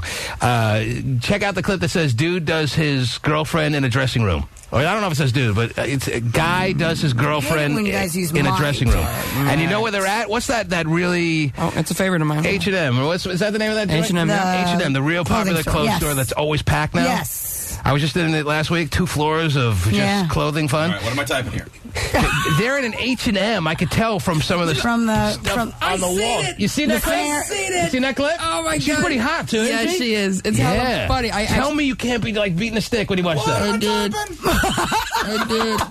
You beat the stick when you watch that? Wow, I mean, if I'd have known that you were doing it at the same time I was doing it, wow, that would have been quite a moment for me. What am I typing? Type in. Girlfriend has sex in a dressing room. Yeah, where have you been, by the way? MaxPorn.com. It's so funny. I seen it. Yeah, of course you did. That was amazing. It's a great clip. She's totally hot. Okay, if we bring it up now, am I going to need to leave the room for you fellas? Your team ain't winning the Super Bowl. Don't worry about it. Only one team can. There are a lot of heartbroken... Check like the second or third page in. It wasn't that long. Yeah, it's about a week ago. You have to go about 5 pages back at least. 5? Yeah, you got to search. Oh, my God. Really? Find it or no? It's a lot of work. No, I say 3 pages. 3 pages. No, it's more than 3 pages. They put on 3 pages a day on that site. At least 1.5.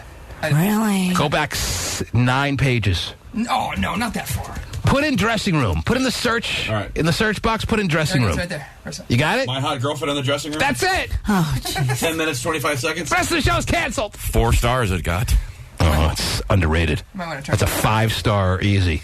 I'm leaving now because once you guys start watching this, I'll have to leave. Terry, you should watch this more than anyone. No, but you guys said that. How can you not? This is the behavior that every woman should be partaking in at this point in time in the world we're living in. Really? He's got the sound up. Every girlfriend out there, every wife, every girlfriend should be enjoying a moment like this with their man and not worried about the repercussions like perhaps women did years earlier, Terry. When I go shopping, this never happens.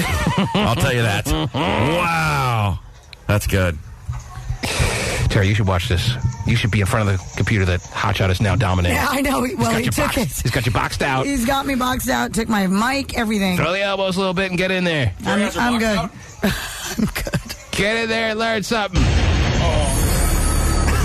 T-Man Show. See how ridiculous Miss Kitty looks in the Terry cam this morning, Terry? Well, yeah, earlier before my computer was hijacked. Man. What do you mean hijacked? I know I'm fresh off telling you about my girlfriend in the dressing room on that site, but I got to ask you, do you see how just off the freaking charts Miss Kitty... I don't want to go on with this. Okay, well. Just let her know that I saw her during the break when Hotshot was checking out Did you watch any of that clip, by the way? No.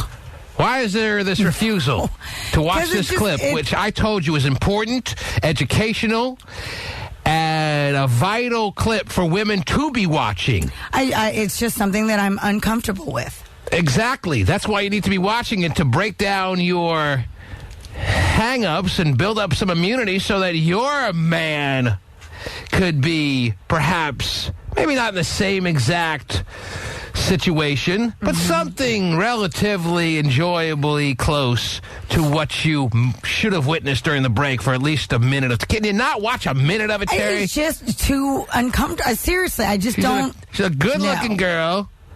She's enjoying what she's doing. She's being treated well by her boyfriend. He's not slapping her or calling her names like you see on a lot of clips. It's a very much two people in love taking it to a level, Terry, that everyone is comfortable being at now more than ever. So why don't you just join the party, Terry? At least watch the clip. Why can't you watch the clip? It's just not... I just feel too weird. Because we're here, or because you just feel weird in general about watching a clip like that? It's just something that is weird to me. I just have never been a big, Terry, porn thing, and then you guys talk about it so much, and it's... You're a big fan of intercourse? Oh, she'd rather do it than watch it. Maybe that's it. I don't know. Terry's a doer. She doesn't like to talk about it, and she doesn't like to hear about others. Well, the other thing, too, is she doesn't even like touchy selfies. She'd rather just do it. Right. The other thing, too, is... but that is true. That is true. So you've never had... hang-ups about sex per se. It's right. Just the conversations, the frivolous nature of others in exotic places. Keep it between me and whoever I'm having the, And you've always had someone that you're with. That's never been an issue. Never been an issue. It's kind of like a contradiction of some sort on some level. I don't know where. I think it is too. You can't be... You have to do touchy-feely, and you can't be so on board... Selfie. Yeah. You can't be so on board... Touchy-feely selfie. You can't be so on board with sex as we know you are. Why? And then have all these hang-ups surrounding sex, Terry. But for me, it's sex. All right, I don't want to go into this. Miss Kitty looks great on Terry Cam. And a story. Okay. Everyone should be checking it out. Everyone should be on the tmanshow.com right now and punching up Terry Cam. Terry's got a new bob haircut that she's ready to throw at you. On Terry Cam on the tmanshow.com, and Miss Kitty, who tends to join us on Thursday mornings. Yes. And where are we at today? We're at Thursday morning, and there she is, not with her little friend that she sometimes is seen posted up with, by herself, looking better than ever. She's getting a little bit more comfortable, too. I must be hoarding up because Sally Sell looks good. Everyone looks good. This is a ladies' morning up there? Seems to be. That really fat lady with the short blonde hair looks good. Like the third, fourth one. Oh, that's gay. Sorry. Oh, that's gay phone up. Yeah, my bad. I thought she looked pretty good. Whoops. So prepare yourself. If as good as Miss Kitty looks, then there's gay phone operator too. Well, Sally Self said thank you. Is that right? Yeah. Does she work right now? I think so. See her little earpiece in, looking all naughty. Yeah. She said, tell me. She got a man? What's her story? What's your story, Sally Sell? You don't know? You don't know her deal? Not really. I mean... All right, we'll wait. We'll wait till she types it out. I'm waiting. What is your story? Waiting for a response. She's just laughing and being all embarrassed. Would you type the answer? You got to do... You're married. You're hanging out. You're on someone's roster. You're on multiple rosters. No man. No man? Is she on multiple rosters of guys that just dial her up and she makes it all not a big deal, or what? Hold on. She's typing. Where is she at on the depth chart of the guy she's with? She's at least the first or second stringer on these depth charts, I would think, Terry. All right? I got you. She doesn't have to go through training camp all worried that she's not going to She's not even on a roster of anybody. She is a DNP, coach's decision. She's not a coach's decision. All right. She makes every roster. She's one of those, you watch Hard Knocks at all, Terry? I do. I'm kind of into, maybe because it's the Cowboys. I'm not a big Cowboy fan at all. Maybe because Terrell Owens is interesting enough personality. I never watched Hard Knocks on HBO before. Mm-hmm. I have. I watched it KC and... I never watched it with Kansas City. Yeah. I never watched it with the Baltimore Ravens. I watched 5 minutes here and there. I'm watching every episode, every minute of the Cowboys and really liking it. Yeah. It's very entertaining. Yeah, it is. But for every, what are some of the players that are worried they're not going to make the cut? Lattimore, who's Ray Lewis's brother. Yeah, and do they not look just alike? For every guy like that who has to worry about making the team, you got your Sally Sells, who knows she's on the roster. She says no. She says she's very selective. Whatever. Every girl thinks she is. No, she's on a show called Hard Knockers. Got your pie-ho. You ain't impressed with that. I know. How selective you are. You pick and choose. Got my pick of the litter. Such a tough interviewer, I'm sure. Right. We're all so moved by how tough and hardcore you are. What's your name? Okay, let's go. Sally Sell. Sally Sell. We're paying you compliments. Take it easy. All right. She's laughing. Just be thankful we're talking to you. I'm talking about you over Miss Kitty. Miss Kitty's looking really naughty and Asian up there. Oh, yeah. It's looking more Asian than ever. All right? That's the way we love it. The T-Man Show. Vinnie the Pooh's had his iPhone. He just got an iPhone. He finally gave in and bought the 3G this week. Right. I had the first generation, as you know, Terry. Mm-hmm. And I've had the new one for about as long as you could have it. And I'm asking him on how to do stuff. I had 2 pages of icons on my main page, and I didn't know how to move icons from one page to another. You follow me at all? Yeah, got it. And so I ask him, right? And he tells me immediately, just hold it down and then just drag it over. Right. I'm thinking, how did you know that? You actually read the instructions or what? You read or no? No, you just figure it out. You take craps and then you just play with your phone and you... Well, that's nice. While we're doing it. God, that probably explains it because I take quick craps. So when you take craps, you're playing with your phone and you learn stuff. Yeah. I'm playing with something else. Mm-hmm. See, I have fast metabolism. I'm like, and gone. Wow. I don't have time to play with my phone. All right. You figure it out. Nice to know. He's telling me how to do stuff. He's had no first generation iPhone. He's had the second one for less. When did you buy it? Friday. If there's one thing you know about Vinnie, he loves phones, loves electronics, loves computers. I love my phone too, but I for a month I've been trying to figure out how to get my contacts icon to my first page. He loves it. He's dialed in. You know how to make your calculator. And I don't want to sit back and read the manual. No, you don't got to. He can't spell college, but he can run an iPhone better than anybody I know. You kidding me? Yeah. Of course. Collage. That's right. Mm-hmm.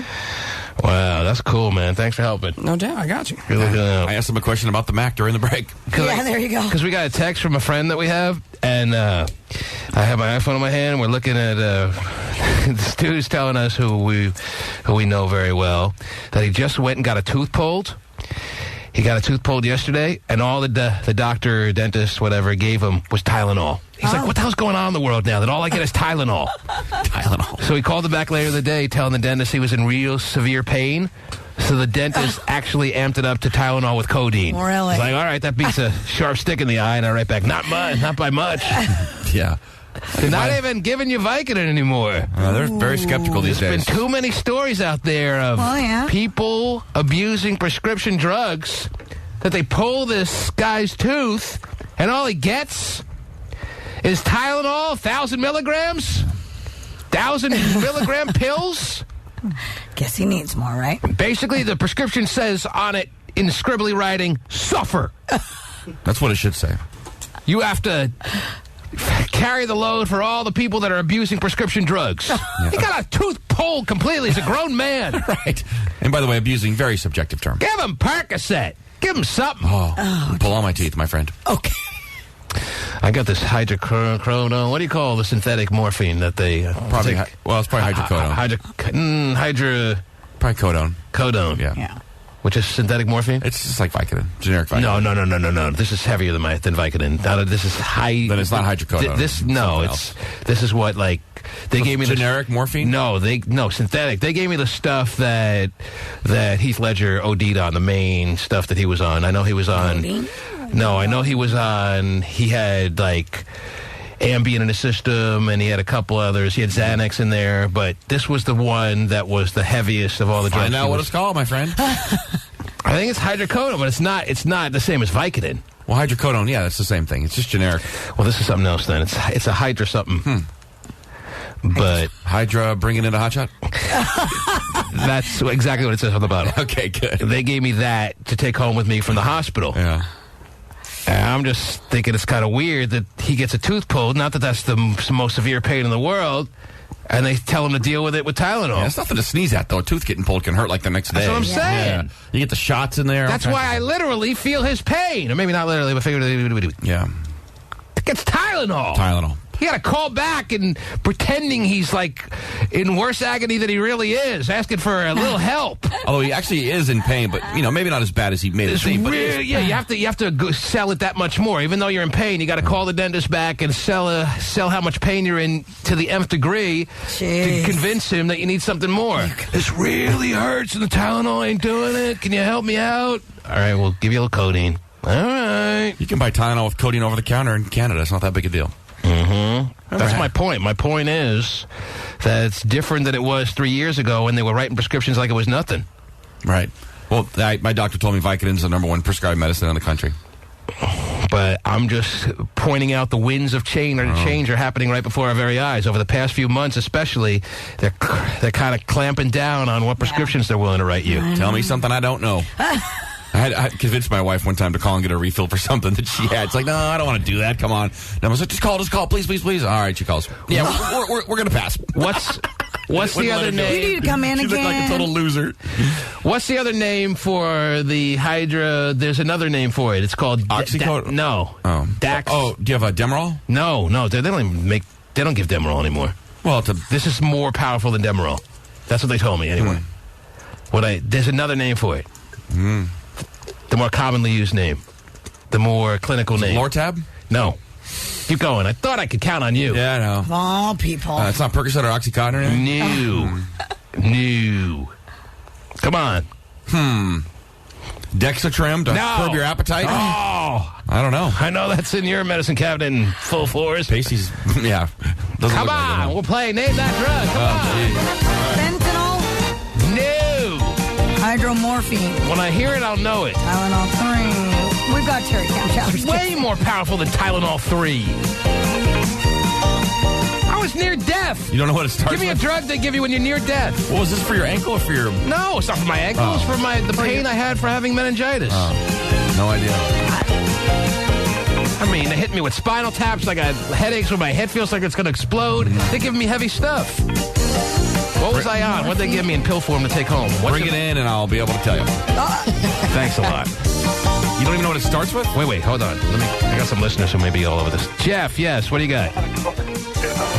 Hello? Yeah, what's up? Hey, it's Dilaudid.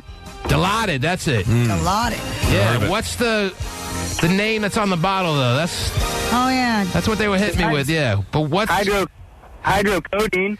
Hydrocodone. But that's what you're telling me is the same as... No, codone, I said. Hydrocodone. I never heard of hydrocodone. Yes. Hydrocodone is Percocet. Yeah, sounds like generic Vicodin. Yes.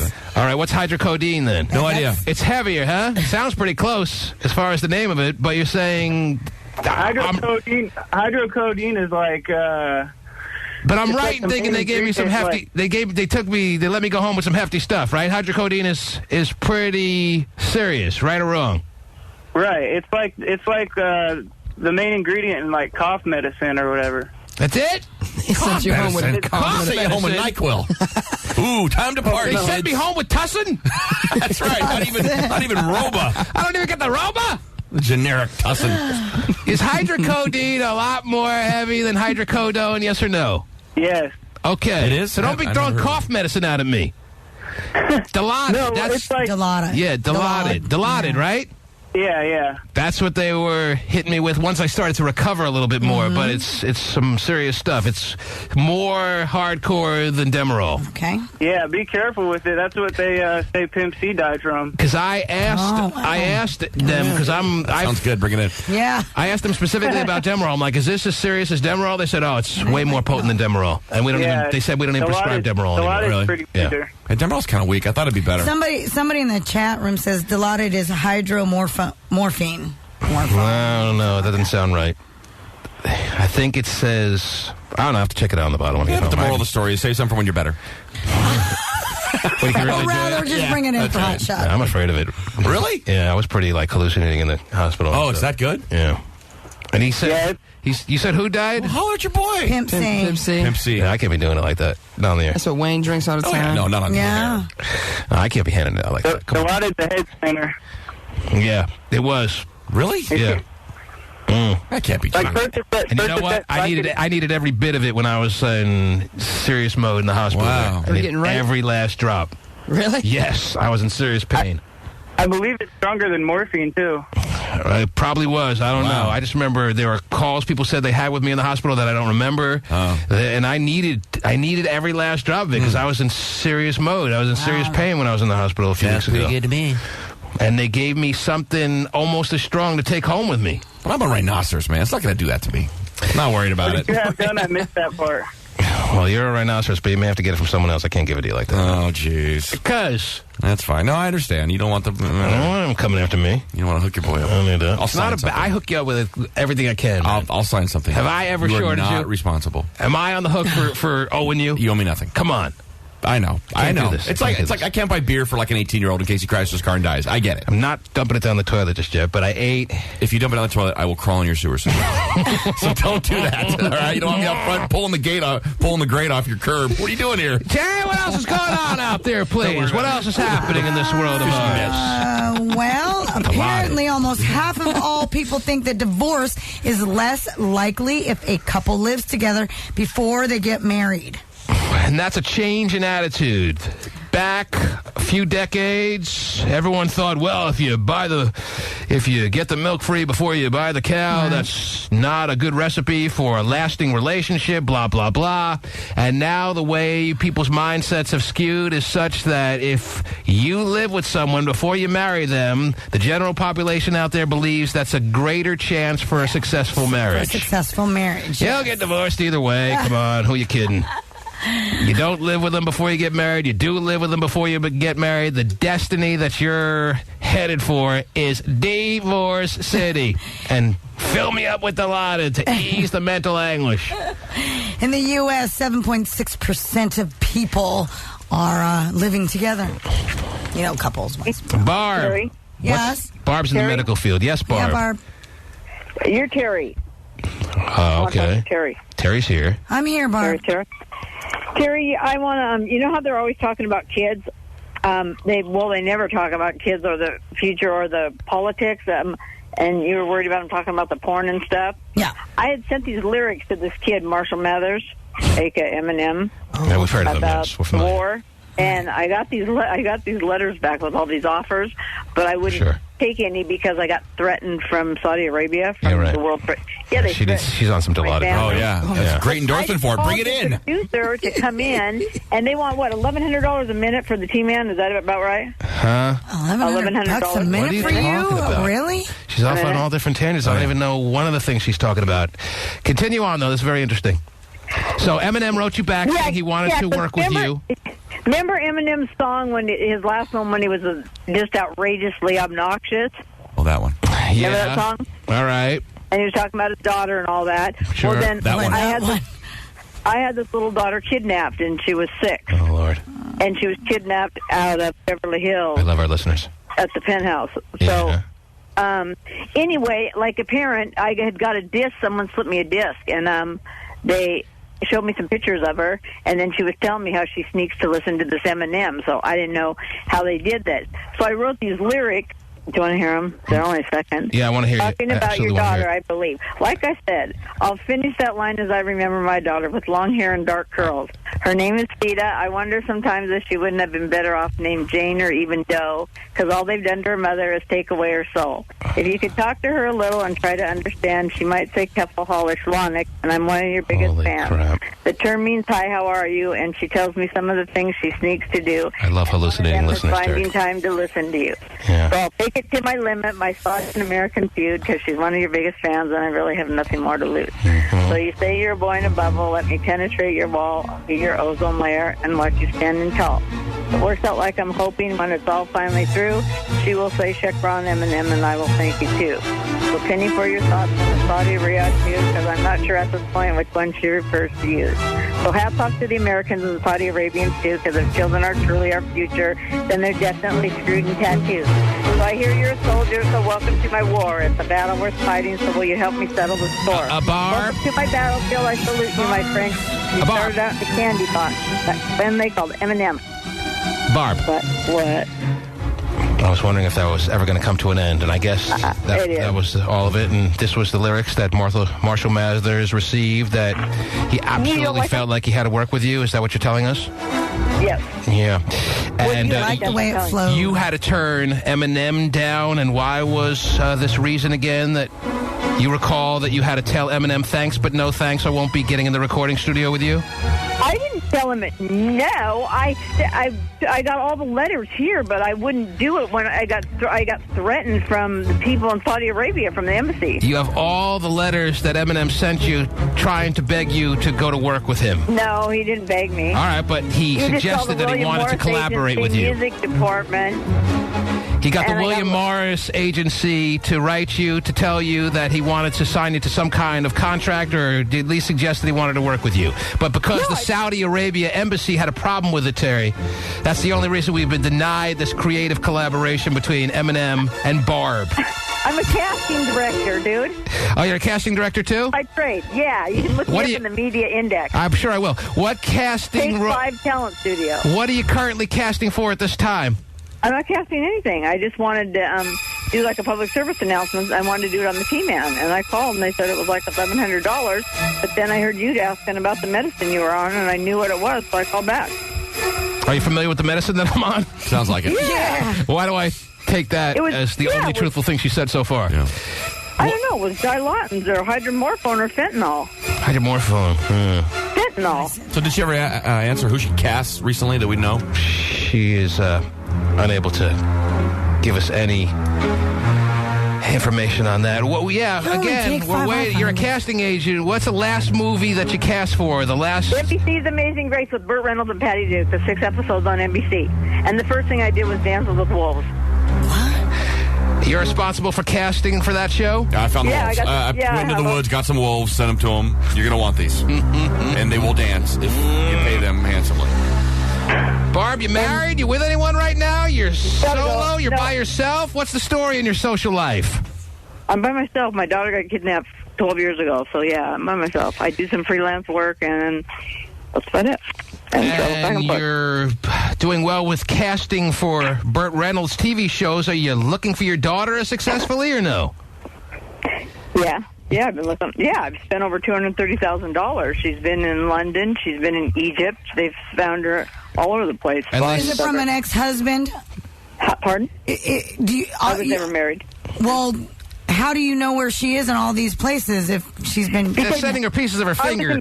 She was taken from the penthouse in Beverly Hills at the Beverly Hilton, and I was with his family, and they were all... How are you able to map out where she's been taken from and to in this kidnapping little situation that your daughter's in? She was taken to Saudi Arabia. But... I had her microchipped, okay? She was taken to Saudi Arabia. Barb, you seeing anyone as far as talking things through, as far as any issues and problems you may be dealing with in life, or no? Nope, just going to sell. Why, you want to buy a house in Salem? I'm going to sell my house in Salem, and I'm in Olympia. I'm talking about professionally, clinically. Are you talking with anyone as far as these issues that you deal with, or no? With what I deal with? Are you talking out some of your problems and your worries and your issues with any professionals in the medical field at any time? Are you doing that? I did that for years. And I did that for years. They obviously weren't able to make any headway, or what? No, they just, worked me through it so I could function again because she was 6 years old. She was in first grade. Yeah, forget about the kidnapped daughter. I'm just talking about the overall life of Barb.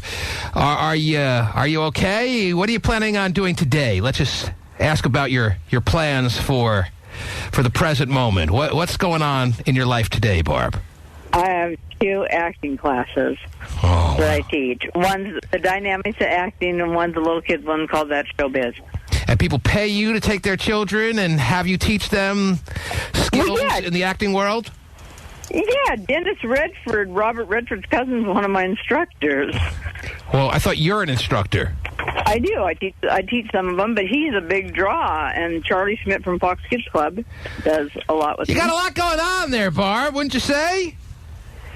Yeah, I had a lot going on when I was in Spokane before she was taken, and then that's if Terry were to take one of her kids to your acting classes, what would be taught, let's say, from the elementary stages of joining you in an acting class? Pretend like one of... I hate to make it personal here with you, Terry. It's a little frightening. They'd be taught a script. They'd have cue cards that would look up like something in the air. So like you'd see a plane to give them a cue to look up. They'd learn how to land their mark. They'd learn how to upstage, stage left. And they'd learn at the very end what a rap... Talking to the female John. Barb! Learn how to say no to strangers. Maybe, as we talked about your plans for the day, maybe the first thing you should do after this phone call is cold compresses for the forehead. Maybe that's what you want to do fresh out of the gate as far as attacking your day that is today, Thursday, August 28th, whatever it is. All right, and then take it from there. Okay, but lay off the sauce! What sauce? You know what? Go look in your media index. Yeah, so what would I find if I look in my media index, whatever that is? You'll find Take 5 Talent Studio. You'll find the one I found was in London, by the way. Terry already Googled it, and she found nothing in this country. Where is she? What is she missing? Hey, she's been in Spokane, Olympia, and Tumwater or whatever. That's like the hotbed capital of the world for acting. I have Welcome to Take 5 Studio, London. They do a lot of filming in Spokane. Barb, when was the last time you had relations of a sexual nature? 10 years ago. Mm-hmm. Getting a little dried up down there, or what? No, you're okay? You have any needs, any sexual urges at this point in your life, or no? No. No. Fresh out of those? No, I've been working on a public service announcement for missing and exploited children, and I've halfway finished the video. You're a very busy woman. Very busy. Yeah, I'll fax you the stuff. Hey, do you see me sitting here doubting all this? Yeah, I do. Give me your fax number. Well, it's hard to believe the entire scope of all the things you claim you do, Barb. You got to be understanding of that, right or wrong? I can fax it to you. Well, you go ahead and fax it to us. What's the fax number? Oh, I don't know. I haven't talked about faxes in about 10 years. Okay. Fax number. Barb. Because I've listened to you for a long time. When I'm glad. Salem. And let me tell you this. I'm glad you're out. Barb. Barb. When I'm in Portland, Barb. What? I'm glad you're out there.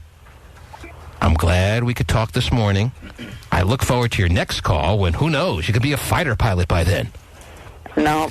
Or an astrophysicist. No. Who knows where Barb's life is going to take her? Just a whirlwind of talent and experiences that she has, Terry.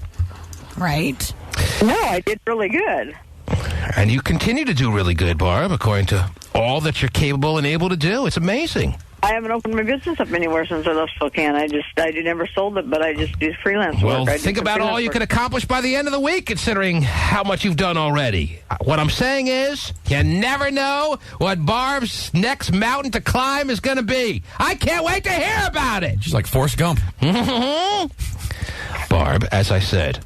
Okay, business and sales is 206-494. You know what? I don't need to hear it. Oh, that's our number. That's our number, yeah. I don't even know what you're talking about. Barb, I'm glad you're out there.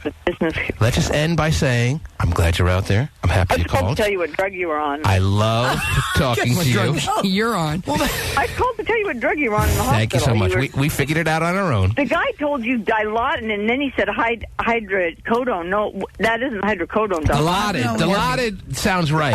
I remember them hitting me with that name over and over again. All right, listen. Barb, listen, we figured it out. And then Terry needs some Xanax and Valium. Okay. Wow. Now I have issues. Barb. Well, she's first right thing. She's pretty much up. Barb. If I had because you're always shoving sex in her face. Can we move on now? Can I thank you for the call? No, you're always shoving sex in her face. Oh, jeez. I don't want to be on Xanax to be around. I didn't know we had cameras in the studio. Listen, Barb. Again, I'm going to say one last time. I thank you very much for the call. I'm glad you're out there. I hope you call again soon. I will. This might help you, though. My goal for NBC was to market handicapped kids in television, and Burt Reynolds let me put 2 of them in the 4th episode. The 4th episode of what? Yeah. 2 little handicapped kids. I had the newspaper article. And then what happened after you came out of the drug-induced coma? What happened then? Okay, wonderful. Barb, I'm happy to hear all this. It's been a pleasure talking to you. It has been. And we hope to hear from you again soon. It's people like you out there that I come into work with an extra zip in my step to talk to. You know what I'm saying? I don't know, but how do you talk to like producers and directors? Barb, I'm curious. Barb, we've run our course with today's call. Burt Reynolds. Weird. Okay. Thank you very much, and I can't wait to talk to you next time around. Okay, Barb? Might try another station, but thank you. I'll fax that to you, though. Okay. Oh, thank you, Barb. Take care, Barb. Bye-bye, Barb. That was Barb, Terry. Hope she tells... Did you like Barb? I think I like Barb. Hope she tells Burt Reynolds we said hi. Mm-hmm. She's in with Burt Reynolds. She wrote lyrics for Eminem. He wants her. And he wants her. Yes. But Barb wasn't able to work with Eminem because the Saudi Arabia embassy had its problems with that. Right. Yes, well, it's unfortunate. I don't get any of that for some reason. For some reason? Yeah, okay, Can't fine. figure out why? The T-Man Show.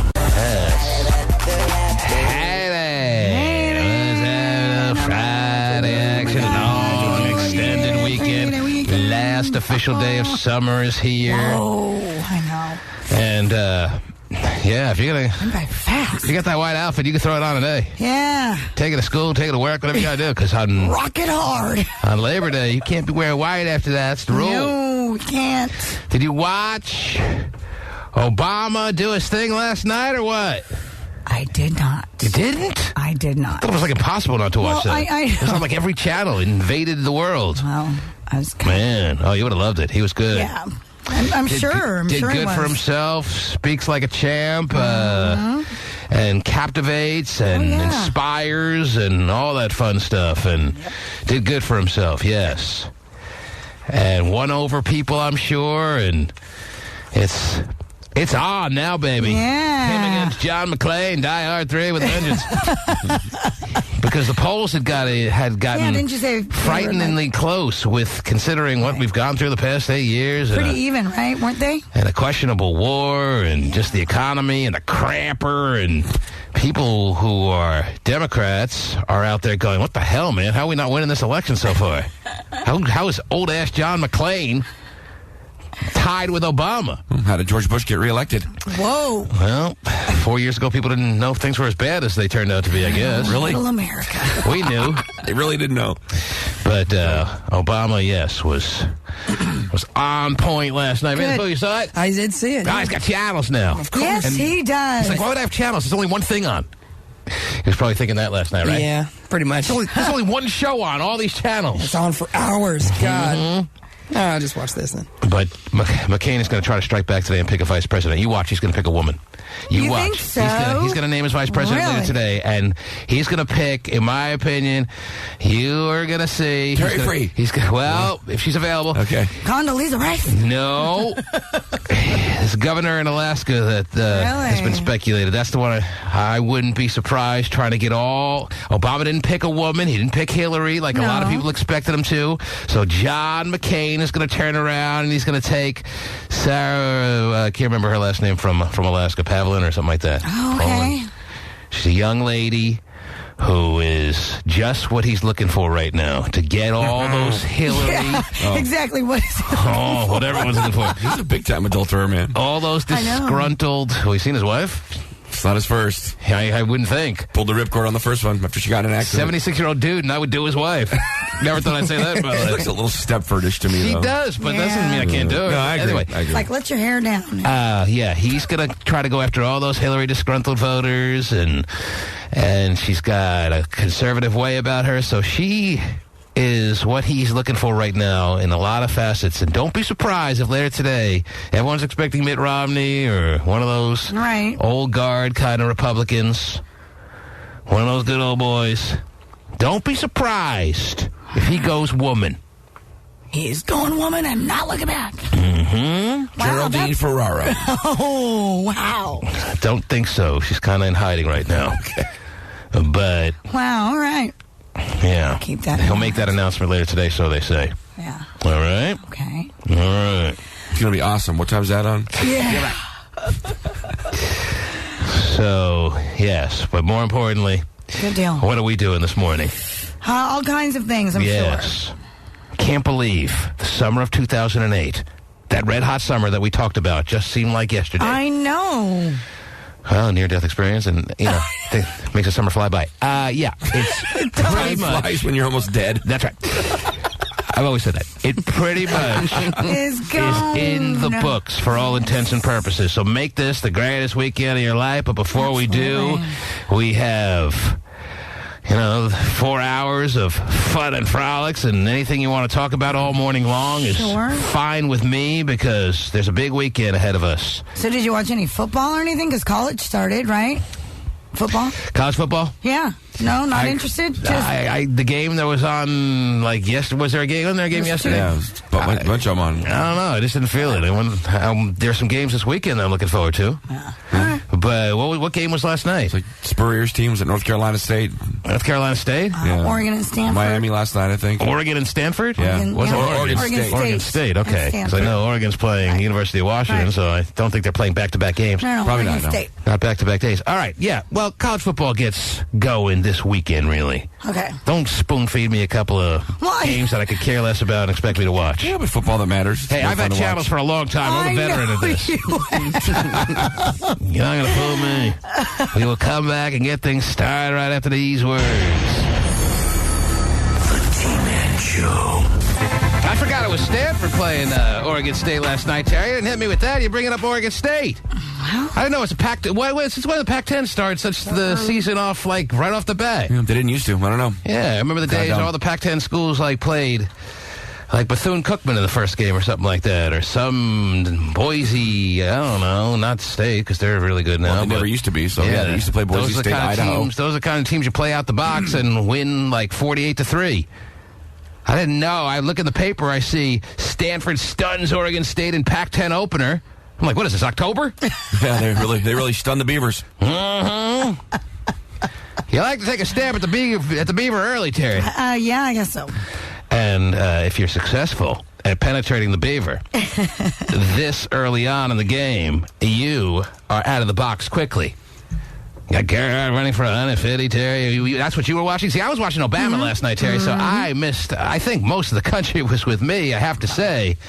Captivated by Barack and that rousing speech he gave in front of 85,000. See, my first impression when I'm watching the speech last night is just this guy is really starting to think he's too much of a rock star with all these people assembled. He's really now starting to get overhyped about how big a celebrity he is, and this ain't gonna work for me. I'm starting to get rubbed the wrong way by how big a dude he is getting in his head. But then midway through the speech, you're just mesmerized almost. He's just all over it. Good. All over it. Even though some of the internet bloggers are pessimistic, saying, are we getting a preacher or a president? You know what? There's gonna be pessimism out there. It was a great speech, and it caused me to miss the Pac-10 opener. That's all right. Yep. Because you never know what is important to a person on a day-to-day basis. And right now, the future of the world, I think, may have taken precedent over the Pac-10 opener. Yeah. The future of the world was writing in last night's speech. I think it might have been. It's not an overstatement. Empty promises from a politician. All right. TiVo said it. I can see where you're coming from, not feeling on board with that statement, but a case can be made that the future of the world is hanging in the balance here. If you don't watch that, I'm going to push the end of the world button. All right. Well, you know what? The end of the world button certainly wasn't on the Stanford or Beaver game, all right? True. Now, if I had known it was on, I might have been flipping back and forth. I forgot it was on, and I was all up in seeing what Obama had to say. Right. Just like the rest of the world. And Vinnie the Pooh was right there with me. I was with you, my friend. Now he's got channels. Of course. I know, he's so... What better way to celebrate? Mm-hmm. Okay. Now, there's a lot of ground to cover on this pretty much official last day of summer, Terry. Right. What else is going on in the world? David Duchovny has gone into rehab, not for drugs or alcohol, but for sex. Sex rehab? Yes, sex addiction. Would make more sense for drug or alcohol, considering how big a flop the X-Files movie was. Yeah. Do you know that movie's actually come out and now is already gone? Yep.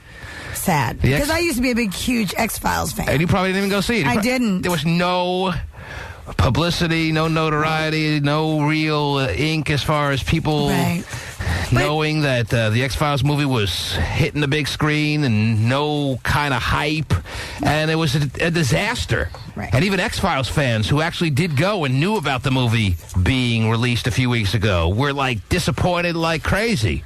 Pasty Dave, huge X-Files fan. Yep. Came out steaming mad. Bad. Right? It was terrible, man. It was bad? Terrible bad, yes. Why? Like, I mean, they could have put any two actors. It wasn't X-Files-y at all. They could have put anyone in there and done the movie. And it wasn't X-Files-y. See, I wasn't an X-Files fan, so... Huge X-Files. Great show. I don't know what X-Files-y exactly means. Just an occasional reference to the old show. I mean, right.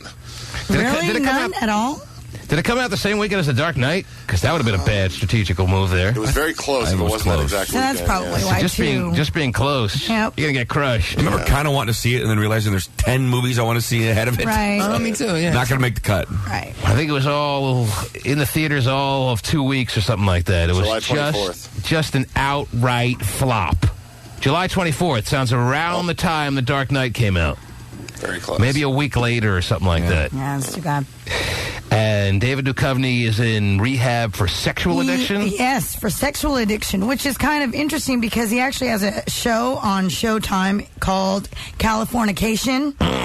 And it is about a writer who is kind of has a sexual addiction as well. I'm sorry, I never caught that. Anyway. Sounds good. Supposedly it is. That sounds like a laugh a minute. Anyhow, how old is David Duchovny now? He's pushing, 45 or something like that? I'm going to guess 42. 48. Wow. He's been married to Tia. I win both showcases. Tia Leone since 97. Oh, he's married to Tia Leone? Yeah. Really? Whom I love, by the way. Forgot about that. Yeah. See, they have Bad Boys on, cable all month long, and I've been watching it like mad. Crazy. See, I never know when I see Bad Boys up on the guide of my dish. I got DirecTV. I never know whether it's going to be Bad Boys from 1982 with Sean Penn and Renee Santoni. Right. The one from juvenile prison, which is Bars of Soap and the Pillowcase. Yeah, just an awesome movie. Awesome. Or I don't know whether it's going to be the Will Smith, Martin Lawrence movie. And either way, I'm happy. All right. When I flip to Bad Boys, I'm cool with the surprise as to which way it turns out. If it's the one with Tia Leone, I'm cool. And if it's the one with Sean Penn, I'm cool too. And I wind up watching whatever is left of the movie.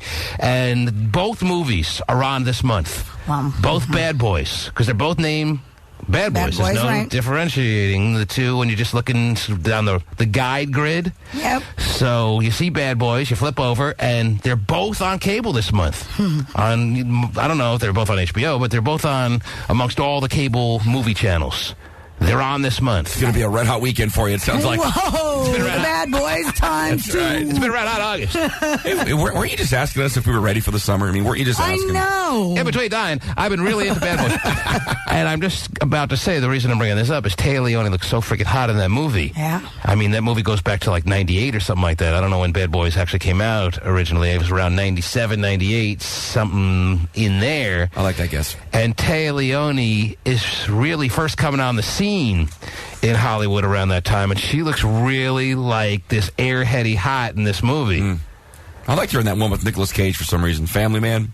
Yeah, that's years later. Yeah, I liked her in that. That's around 2002, 2001. Really cute in that. Really cute. Yeah.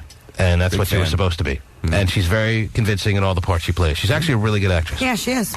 And but they've been married since 97. They have 2 children, 9-year-old daughter and a 6-year-old son. I'd like to knock her around, Terry. Wow, okay. Mm-hmm. By the way, that dumb Have Fun with Dick and Jane with Jim Carrey in her. Oh, not the worst movie you ever saw. Right. Shockingly pretty good. Yeah.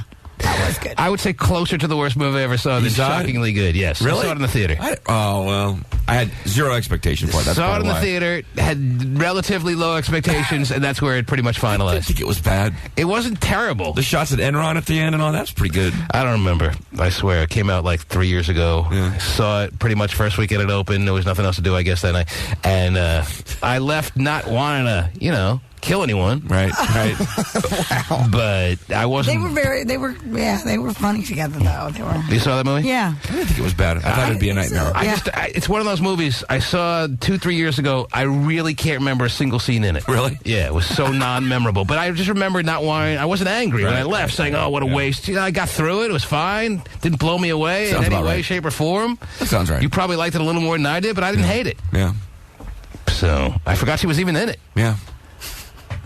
Yeah, indeed. Mm-hmm. So David Duchovny will be strapped to the gurney with his heart on. I think so. Told to chill out. You're in sex rehab. Yeah. Every once in a while, a rehab attendant comes by and throws cold water on his pecker. Everything will be fun, right? Wow, $10,000 a month, please. I mean, what the hell do they do in sex rehab? Well, They have little essay meetings? I don't know. Sexual anonymous meetings or what? Maybe so.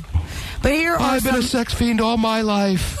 Here are the symptoms of what they call nymphomania or a sexual addiction. You got the symptoms of nymphomania. Yes. If you think you may be a nymphomaniac, listen up. If you feel as though it's kind of distracting you from your work, your family, your important things in life that need to be attended to, religion, whatever is high on your priority list, and yet you're being distracted by sexual urges, this may be a list you need to listen to find out if, in fact, you need to be in adjoining rooms with David Duchovny in sex rehab to take care of your situations. It's like a Jeff Foxworthy routine here. No, you might be in it. You got a list of criteria, a list of symptoms. Yes. That may make you think you're a sexual deviant. Addict, you may be an nymphomaniac. A sex addict, a nymphomaniac. Yes. You might be an nympho. Yes, you might be a nympho. I'm ready for this. How many things are on the list?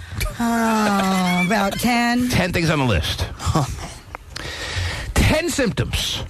You want to hit us this early with this? Well, I can wait. This might be prime time stuff. Okay, then let's hold up. Hit me with number. Are they in list of importance or no? No. Random just order. Random order. All right, give me one of the 10 things on the list that may indicate that you might be an info. Compulsive. Oh, that's definitely me. Huh? Compulsive. Yeah. Self-gratification. Or the M word. That might be me. I know. That's why I brought it up. I'm the poster child for sex gratification. You're not compulsive, though. So you can check that off your list there. I mean, all my life, I've never wavered with the thought that masturbation is king. Really? That's right. I never wavered. In all the years you've worked with him, you haven't figured that out yet? Come on. I mean, I love sex with women. Don't get me wrong. No, I know, but you are one who... I just love the convenience. There's a lot of positives. Anyway, all right. This is going to be a good list, Terry. So do you want me to wait? We're going to take them one by one. We're going to let them all sink in little by little. Let me take a call. It's a Friday morning. You know, on Fridays, not only do I want to take a lot of calls, but I think it's important. We have to take a lot of calls on a Friday, especially a Friday leading into a 3-day weekend.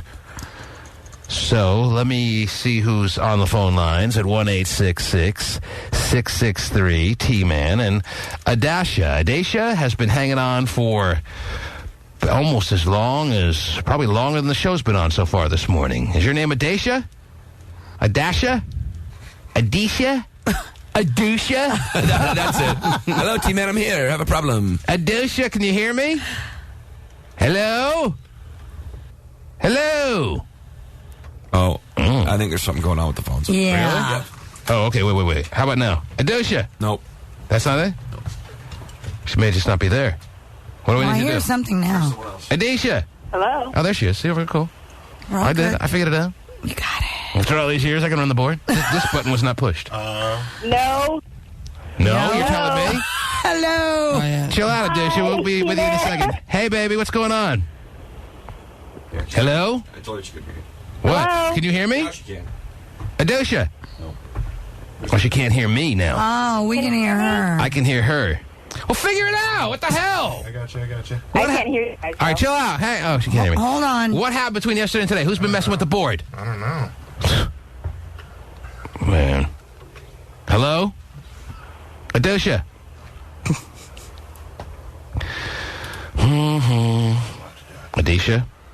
Adisha? You know, man, I don't ask for much around here. I know you don't. Hi. Hello? Hi. Can you hear me? I can hear you guys now. Oh, you can? See, I don't ask for much, and Okay. sometimes I get it. How are you? If you just stay calm. I would have spent all 4 hours waiting for... My bad. Adasha. Adasha. Oh, we finally find out. Yeah, no douche. Well, for our purposes, and at least for the rest of this call, you're a douche. So, good morning, Hey, Adusha. memories. I'm sorry that you've been hanging on for so long, and it almost seemed like we were never going to get you. And It's okay. Well worth it. but here you are now, live from Pleasanton, and I would like to know what's on your mind this morning, my baby. Okay. I am driving in. It is my last day of work. What do you do? Very unexpected last day of work. Uh-oh. When did you find out? Well, they Yesterday forgot at to renew my contract. They forgot to renew your contract? Oops. The boss was like, I knew there was something I had to do. Now we're losing a douche. Drink 5 margaritas? No, did that. Mm-hmm. What do you mean what does that mean they forgot to renew your contract? Well, I'm here on a temporary assignment. They made a lot of promises of me staying here permanently. It sounds like corporate America to me so far. They made a lot of promises that they didn't follow through with. I just moved from Seattle, so it was like I was really happy to find out that you guys are being broadcasted out here. But I don't know what's been going on with them. I was supposed to stay here till October and then come on permanent. What happened was they had cut my contract to August, the last week of August. So not only did they forget to renew your contract, they sliced it down. Doesn't seem like this is in they the... said, okay, we're going to save money and just bring you on, why we cut it in half. It doesn't sound like it falls under the accident little umbrella, you know? It sounds like this was pretty purposeful. They were like, how long do we have a douche sign for? Well, let's cut that down. Right. Well, you sound like... So far to me, I'm listening to you. I don't know what the hell you do, but you sound like you'd be a valuable employee at whatever you would offer anyone that's in true, the employment and they world. So what's didn't their problem? I don't know, but they didn't tell any of the physicians that I work for what was going on. And I went to them last week. I said, I don't have anything in writing. Next week's my the last day of my contract. And they're like, they there's a reason for that. Like You're gone. deer in the headlights. So you work in the medical field in some way, or what do you do exactly? Yes. I do brain and spinal cord surgery navigation. Oh, navigation? What did you say? She does brain and spinal cord surgery? No. Yeah, that's what I thought. Navigation. When they go into surgeries, the doctor needs navigation. A nurse to tell them where you're going and they stuff. put like a GPS in your spine. Turn left at the 4th vertebrae. And the doctor's like, I'm not following you. I have to stop at a gas station here. This thing sucks. So, obviously, what I'm taking from this so far is that the doctors that she was working for were disappointed with how little she was interested in flirting with them, how little she was interested in having them put their hands on her, and they're like, you know what, give me something new. It gets boring in here. I'm sick of cutting people open and being bored out of my gourd. I need a nurse who not only has the big Adusha boobs, but is ready to... Well, no, but did you not hear her say that when she told them that her contract was not renewed due to the company, she said that they just... The doctors were upset? Yeah, and that they were the deer in the headlight. They're playing that way. They don't want to make it seem like they're the bad guy. They're the ones behind all this because Adusha ain't playing the game. Dusha. That's what I get, and I was like, fine. The part that I don't like is that it's taken me a very long time to build up my career reputation, and they are just... So you moved to the Northern California area, you moved to the Bay for this job. Yes. And now you've been living in the Bay for how long? Adusha. Oh, I guess we didn't renew her phone contract here. Guess not. Oh, it was something we had to do today. She got cut off. I'm all engulfed in Adusha's life. Even though her name's Adisha. And what happens? Typically, the cell phone companies have other ideas. I get all invested and emotional in dealing with Adisha's problems. God, now she's Adisha. Here I am, just all over Adisha, Terry. And what happens? She's gone. You build me up. Yeah. And then you knock the cell right out of me. Yep. So you're giving her the same look that the doctors do. Paige, did you get her phone line? Did you get her number? You can call her back? Oh, good. Paige's all over it. Wow. Paige's always a step ahead. I mean, he can't get the phone lines to work all the time, but he's very good at writing down what seems like they could be hot women's numbers very quickly. Long weekend. Got to get Adisha's number. Yeah, can Adisha together. I'm definitely not going to call her this weekend. Oh, Lord. You already got her back on the line? Stop. Adisha. Hello? Adisha! What's going on here? I don't know. What was the last question I asked her, Terry? Yeah. What was the last question I asked? It was important. I can't remember. Answer me. Tell me what was going on here and how long have I been in the Bay Area? Oh, yeah. You moved to the Bay Area how long ago? This happened, I've been here since April. And you moved alone? Did you leave anyone important behind? What was the story? No. I bring my kids with me. I'm a traveler. Oh, jeez. Important question. How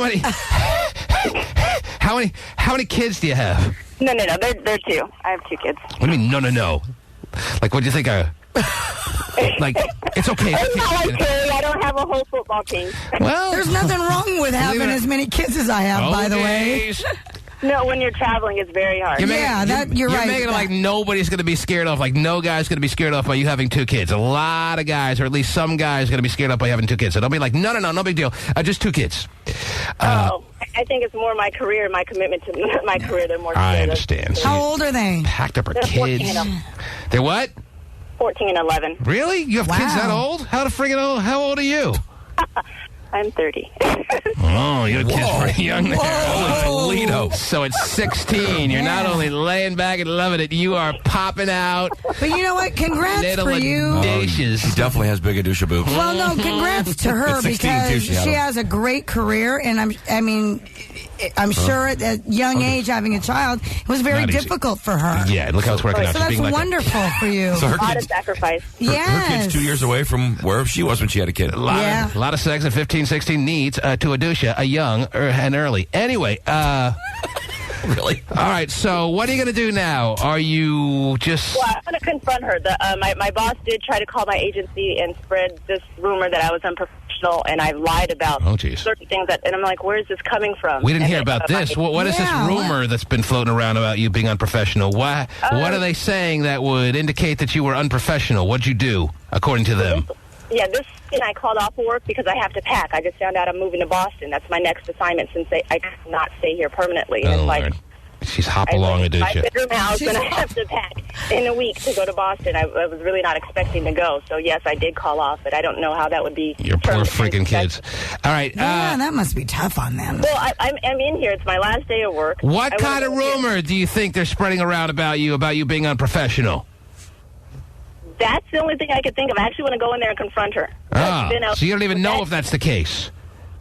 My supervisor at the agency called and said, we just really want you to try to pull these last couple of days off. And I'm like, what did I do? They're concerned that you won't even be able to get through a couple of days? That's how big a problem child you are in the workplace? That they're worried that you're not even going to make it to the end of Friday? And you guys have not had any problems out of me. You don't sound like a problem worker. Yeah, she doesn't. What the hell's going on in that office, in that medical area of yours? So the agency boss. Somebody has to be the fall guy, and they're trying to make me be that person. The moral of this story is, the next time one of those doctors reaches out and tries to twist one of your nipples, you better be a little bit more receptive to the idea. It's just like you were when you were a sophomore in high school. Mm-hmm. Wow. See, she has to overcompensate for the way she was back in her early years of high school, Terry. Now she's got to go beyond the call of duty to be extra prudish. The doctors ain't appreciating that. How else could she be a problem child, Terry? What are you hearing? I don't know. That would indicate that she's a problem child. I'm like you. I don't hear anything. Well, you know what you may have done. If it's not this, what could they be saying about you that may have the word be going around that you're a problem to work with? Well, that's what I want to find out. You have no idea. You're completely clueless. I am. I'm just... The fact that why would I? There's nothing to even lie about. I want to get to the bottom of this, and I want to clear my name. So do the doctors. But maybe the boss that she's working for, not the agency boss, but the supervisor that she's working for is feeling a little bit. There's a little bit too much competition because maybe the doctors really like her more. That kind of thing. If the doctors really liked her, she wouldn't be going anywhere. Well, I don't know. Doctors are the biggest chickens in the world, Terry. They're lying to her. They're behind this in all likelihood for some reason. Probably the ones I mentioned, even though it sounds like I'm joking. I'm not. Now, Adusha. How much does someone make in your industry? You said you're a navigator for doctors who are performing surgery. Spinal and neck. For spinal and neck surgeries. What do you make? Let's say you have the yearly salary in that field that you're in. You're a full-time, yearly paid navigator, or whatever you call the official title of your job. How much does someone make when they're on a yearly salary in your line of work? Just curious. Between $82,000 and $102,000 a year. For 30, and good job. Well, it was a good job. She could have kept it. Well, but it's not like she doesn't have another job. She's going to Boston, but she actually thought she was going to stay in the Bay, and I got her shuffled all around. Not a good sign, Terry. Well, but she's used to that. You're being shipped out to Boston, Adusha. When you hear that, that's not the greatest. I don't know how well that bodes for her, Terry. We're sending you about as far away as we can. My boss here said, you should have fun. And I'm like, how do I have fun? I found out a week ago that I have to move across country. But you've been traded for a player to be named later. All right. I just want to go confront her, and I was going to ask the T-Man show if it would be professional to confront the lady who is spreading these. Well, it's a tough situation that you're asking me here, because I don't want you to have to dance. It sounds like they want you to... I'm getting the sense that there's a game within the game, and like there is in every industry, and you got to play it, or else you're the wild card that they just, decide they don't like, blah, blah, blah. And I don't want you to be a dancer. However, with 2 kids and potential earnings in the range of $82,000 to $102,000, how much does one feel like, even though I hate to dance, like, I'm put on a little 1-2 here? Right. Well, and that's the thing. I don't want my kids to be in jeopardy here. Right. I mean, this one incident, when really your record of work has been pretty good, is it really worth the risk of possibly getting a bad rap all the way around? It depends on what area they're asking her to dance, because I know they're asking her to dance. They do in every line of work. Yes. Are they asking her to dance in flirting and flattering these egotistical, insecure doctors? Right. And when he reaches out and grazes her nipple, she shouldn't be offended by it and just play along? Because that's not that big a deal, let's be honest. Everyone should have to do that. But it isn't very rational. No. Or they're just asking her to just, in other areas, really feel as though she's kind of diminishing who she feels she is as a person. Right. That's a whole different story. And, a couple of sexual little compliments. Give the doctors what they need. They're bored with their lives. Oh, my gosh. They can only play so much golf and be as cheap as doctors are. So give them a little of that, but don't. There's certain areas where I just refuse to dance, Terry, and I would ever ask someone else to do the same. All right? But she does have 2 kids, but they are kind of grown at this point. Yes, it's not like they're 4 and 2 here. Right. And she's some single mom trying to support a 4 and 2-year-old kid. Right. She obviously is smart enough and knows how to get things done. So what's your direct question to me? How should you confront this agency boss of yours? But it's not the agency boss. It's the hospital administrator where I'm at, not the agency. The agency. Well, I would ask for a direct understanding of where you're at. Say, I'm confused here. I thought I had done the job and did the job in a competent way, and now I'm being tossed around like a hot potato, like persona non grata, and I would like to know, in a straight shooting fashion, what I did wrong here. And tell me I'm a woman with thick skin. I can handle anything that you can tell me, and be direct with me and tell me what I didn't do, what I did do, what my problem is. Give me a quick little evaluation. pull no punches and tell me what the story is. Why am I being sent on a train to Boston? Right, because you were under the impression that you were going to have a permanent position, and maybe don't say it in the tone that I use, because I tend to have a tone that is a little harsh and stuff, but that's just my sound. Yeah, the T-Man tone. No, maybe say it in a real kind of non-confrontational way, and see where you get. But tell her the words that I'm saying, and tell her, hey, you need it straight. Right. What's the problem here? Why am I being treated like this? I feel like I'm being kind of shuffled on out, and I'd like to know why. I was happy here. Okay. All right. And then she'll just lie to you for a couple of minutes or so, and you'll try to read between the lines and figure out where you're at. All right?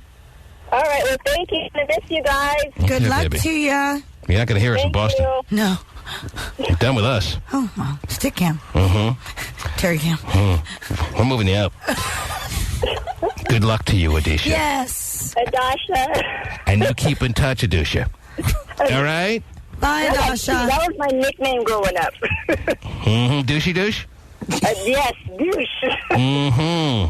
Okay. I couldn't pronounce it. Sorry, I couldn't be more original then. Anyway, good luck to you, and Ken, let us know how it all works out, all right? All right, thank you, guys. All right. Appreciate it. Start letting those doctors grab your ass every once in a while. Wow. Stop complaining about it. Think things have changed that much in this world? Come on, Terry. How much should she dance? Is the question, basically. Not too much, tell you that right now. You gotta have your freaking pride in this world, or else what else do you have? I hear you. Pride. What's that? Chanel wanted to add a comment to this conversation. Yes, Chanel. Yes, T-Man. Yes. I totally agree with you. And you know what? You're right. She does have to dance a little. And it's in her heart to figure out how much she has to dance. So you think she does have to put out a certain couple of steps, even though... It's corporate America. Like I was just telling your friend here, I was just going through that with my company. And it is that. Because when I sat down with my area director, he basically told me that if I know something, I should still ask a manager anyway. It's all about how much pride can you swallow in this world while still be able to hit the pillow at night and having some self-respect. You know what? I'm a black woman, and I have to take care of my children on my own. And honestly, it's only so much I can swallow. So, there's only so far you can go take a little more without losing your dignity and your pride.